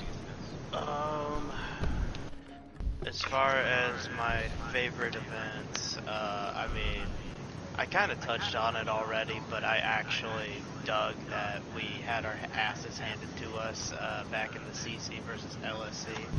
I know I harp on it, but it's like, as Tarq said earlier, we had somebody running their mouth, and I don't think it was any secret. I didn't really like that individual either. Now that I remember who it is that started shit and turned up to just not be a part of the clan battle. So, yeah, I felt like, yeah, taking the L in there was a little crushing, but it also was like, yeah, you know, we needed that comeuppance.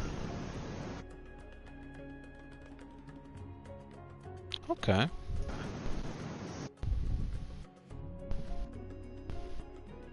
Then Brawl or AB. Any of you guys' favorite moments or biggest events in FOC? Go on, Bully. Biggest events. I mean, I think I just looked at every clan battle the same. I really enjoy the clan battles. I also like doing Infected, like I was saying earlier. As for number one favorite moment, I don't really have one. Hard to say. I mean, like I said, I like all the clan battles. I liked fucking with Steph. I liked all the 1v1s. Yeah. And playing the campaign. Bruticus and Grimlock. Those are my favorite moments. Is it because you can smash? Yeah. Yeah. He's a very simple person. What do you mean? Destroy. Don't even blame you. Hell, that bot makes it easy. He does exactly what he's there to do. Plus, you get a giant energy sword as Grimlock. Why wouldn't you play that mission? Bam. Plus, you get to hear about baloney or something, so it's a great comedy too. Cesium Salame. And AB, favorite moments or any of the biggest events on FOC that you can remember? That you like? Biggest events on FOC. Bloody hell, where do I start? You know that one big event? I think that's where.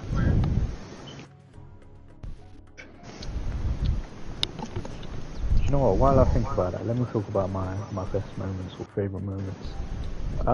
Yeah, this is a rather unique one, but I would say one of my best moments is in the Cybertron Battle League, the Pride of Fastoon versus, at the time, Dark Mount Strikers, so DMS.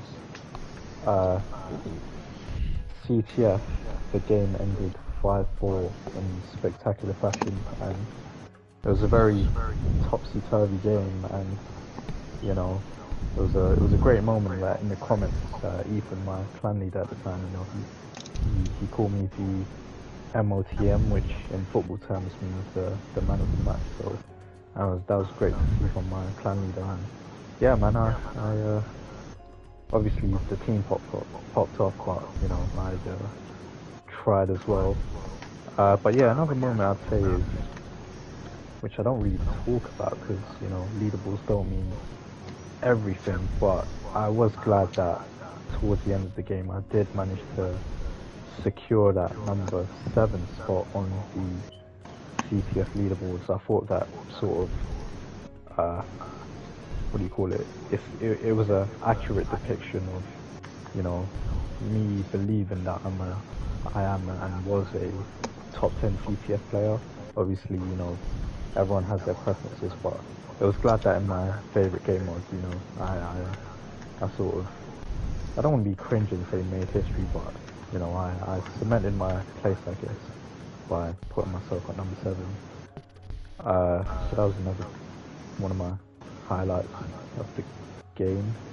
And yeah, the other one was the biggest event. Do you know what? Honestly, I can't think of one, but I will say maybe the creation of LSE, just because of that sort of mass exodus of Like how it happened with that whole mass walkout from EO. that mass, bro. You said yeah, that mass exodus of the clan. Like, bro, literally their whole air force just Made a whole clan by itself. Exactly. So again, I can't think of one off the top of my head, but if I were to pick one, I think that was a significant game changer for the game, because you know they were all world-class players. So yeah, I'd go with that. Okay. My favorite moments.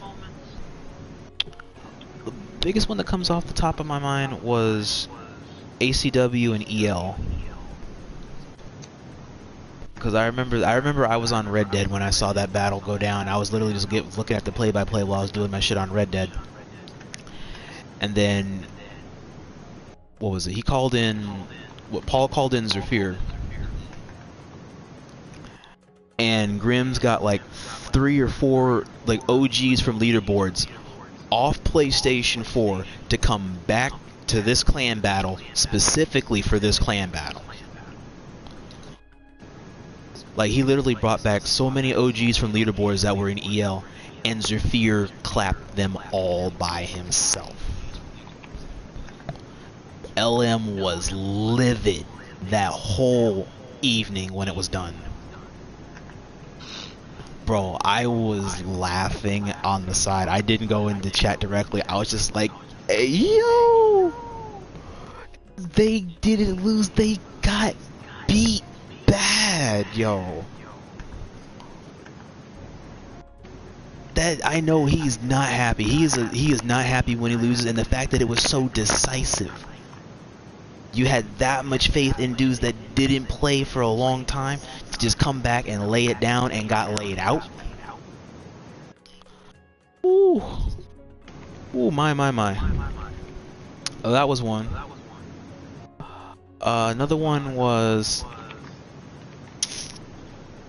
Oh, what was it?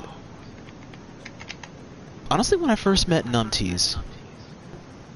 When I met Numties, I met a lot. That was when I first was introduced to the whole chat, and I met all of the higher level of playing here. But I met him, I met Danicky, and I met the Dax all on the same day, and I got introduced in the chat. That was one of the best days in my whole life on Transformers, and even on PlayStation 3.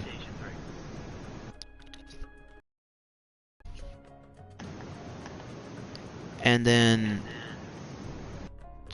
another favorite moment that was a needed victory for Tarq was when they took their second win against the standoff against CEG on double match point. Oh, that was the one I was pissed off at. That was an L.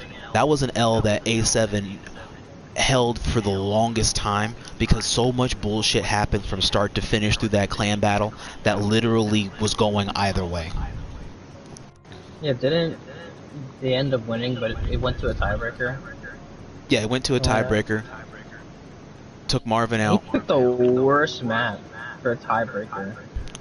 Yeah. I don't know what it was. He picked the it was the map in the game. Oh shit! I know what it is. It's like that's it. Yes.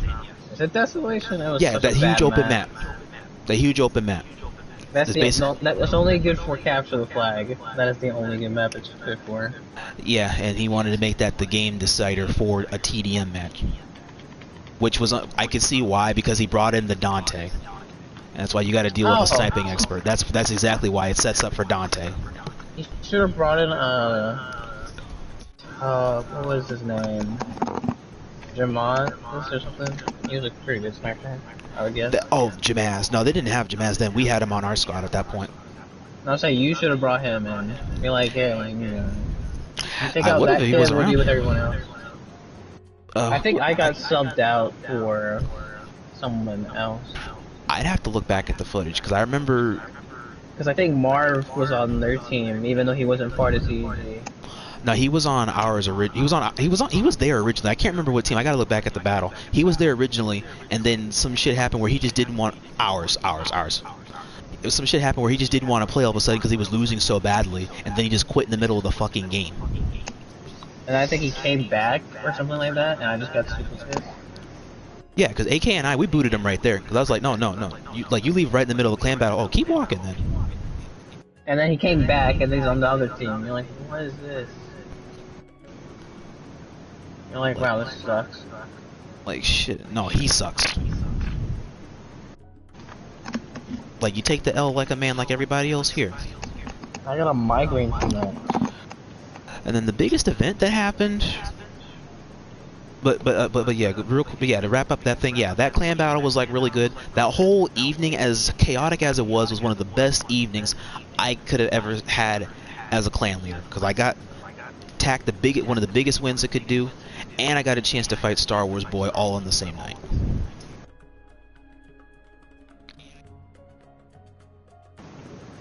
The biggest event overall for the game... honestly was the Autobots and Decepticons. The second Autobots and Decepticons that I had seen was like one of the bigger ones I had seen on the video game, where he was rotating people in and out all the time.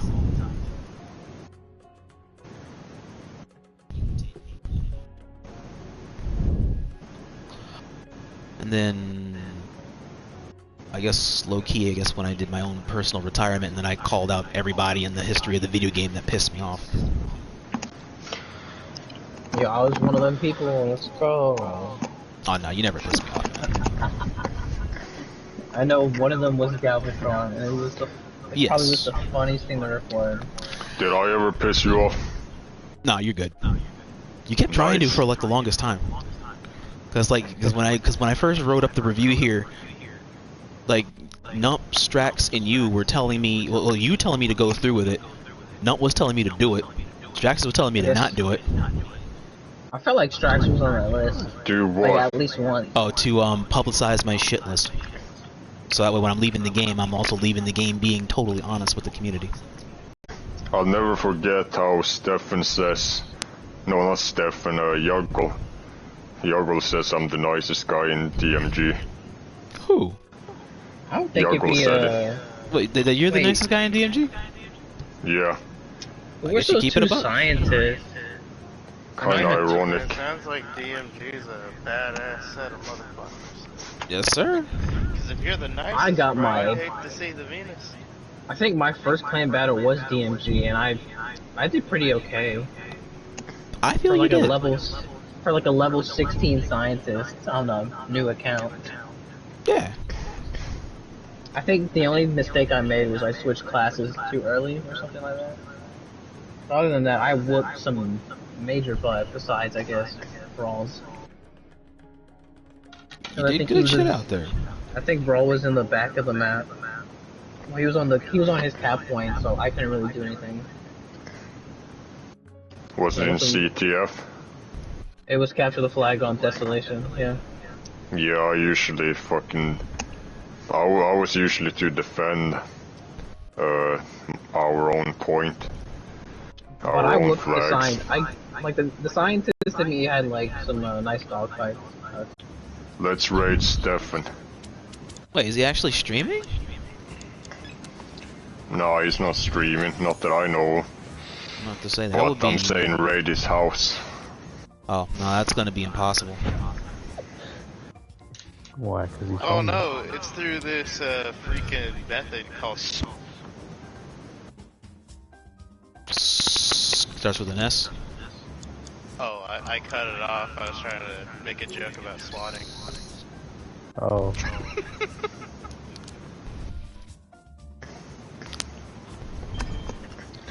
So that's the podcast.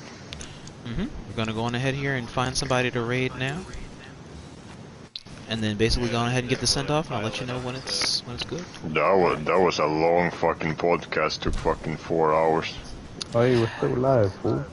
Hey, what's up, But people? I loved it. Hey, that's all good.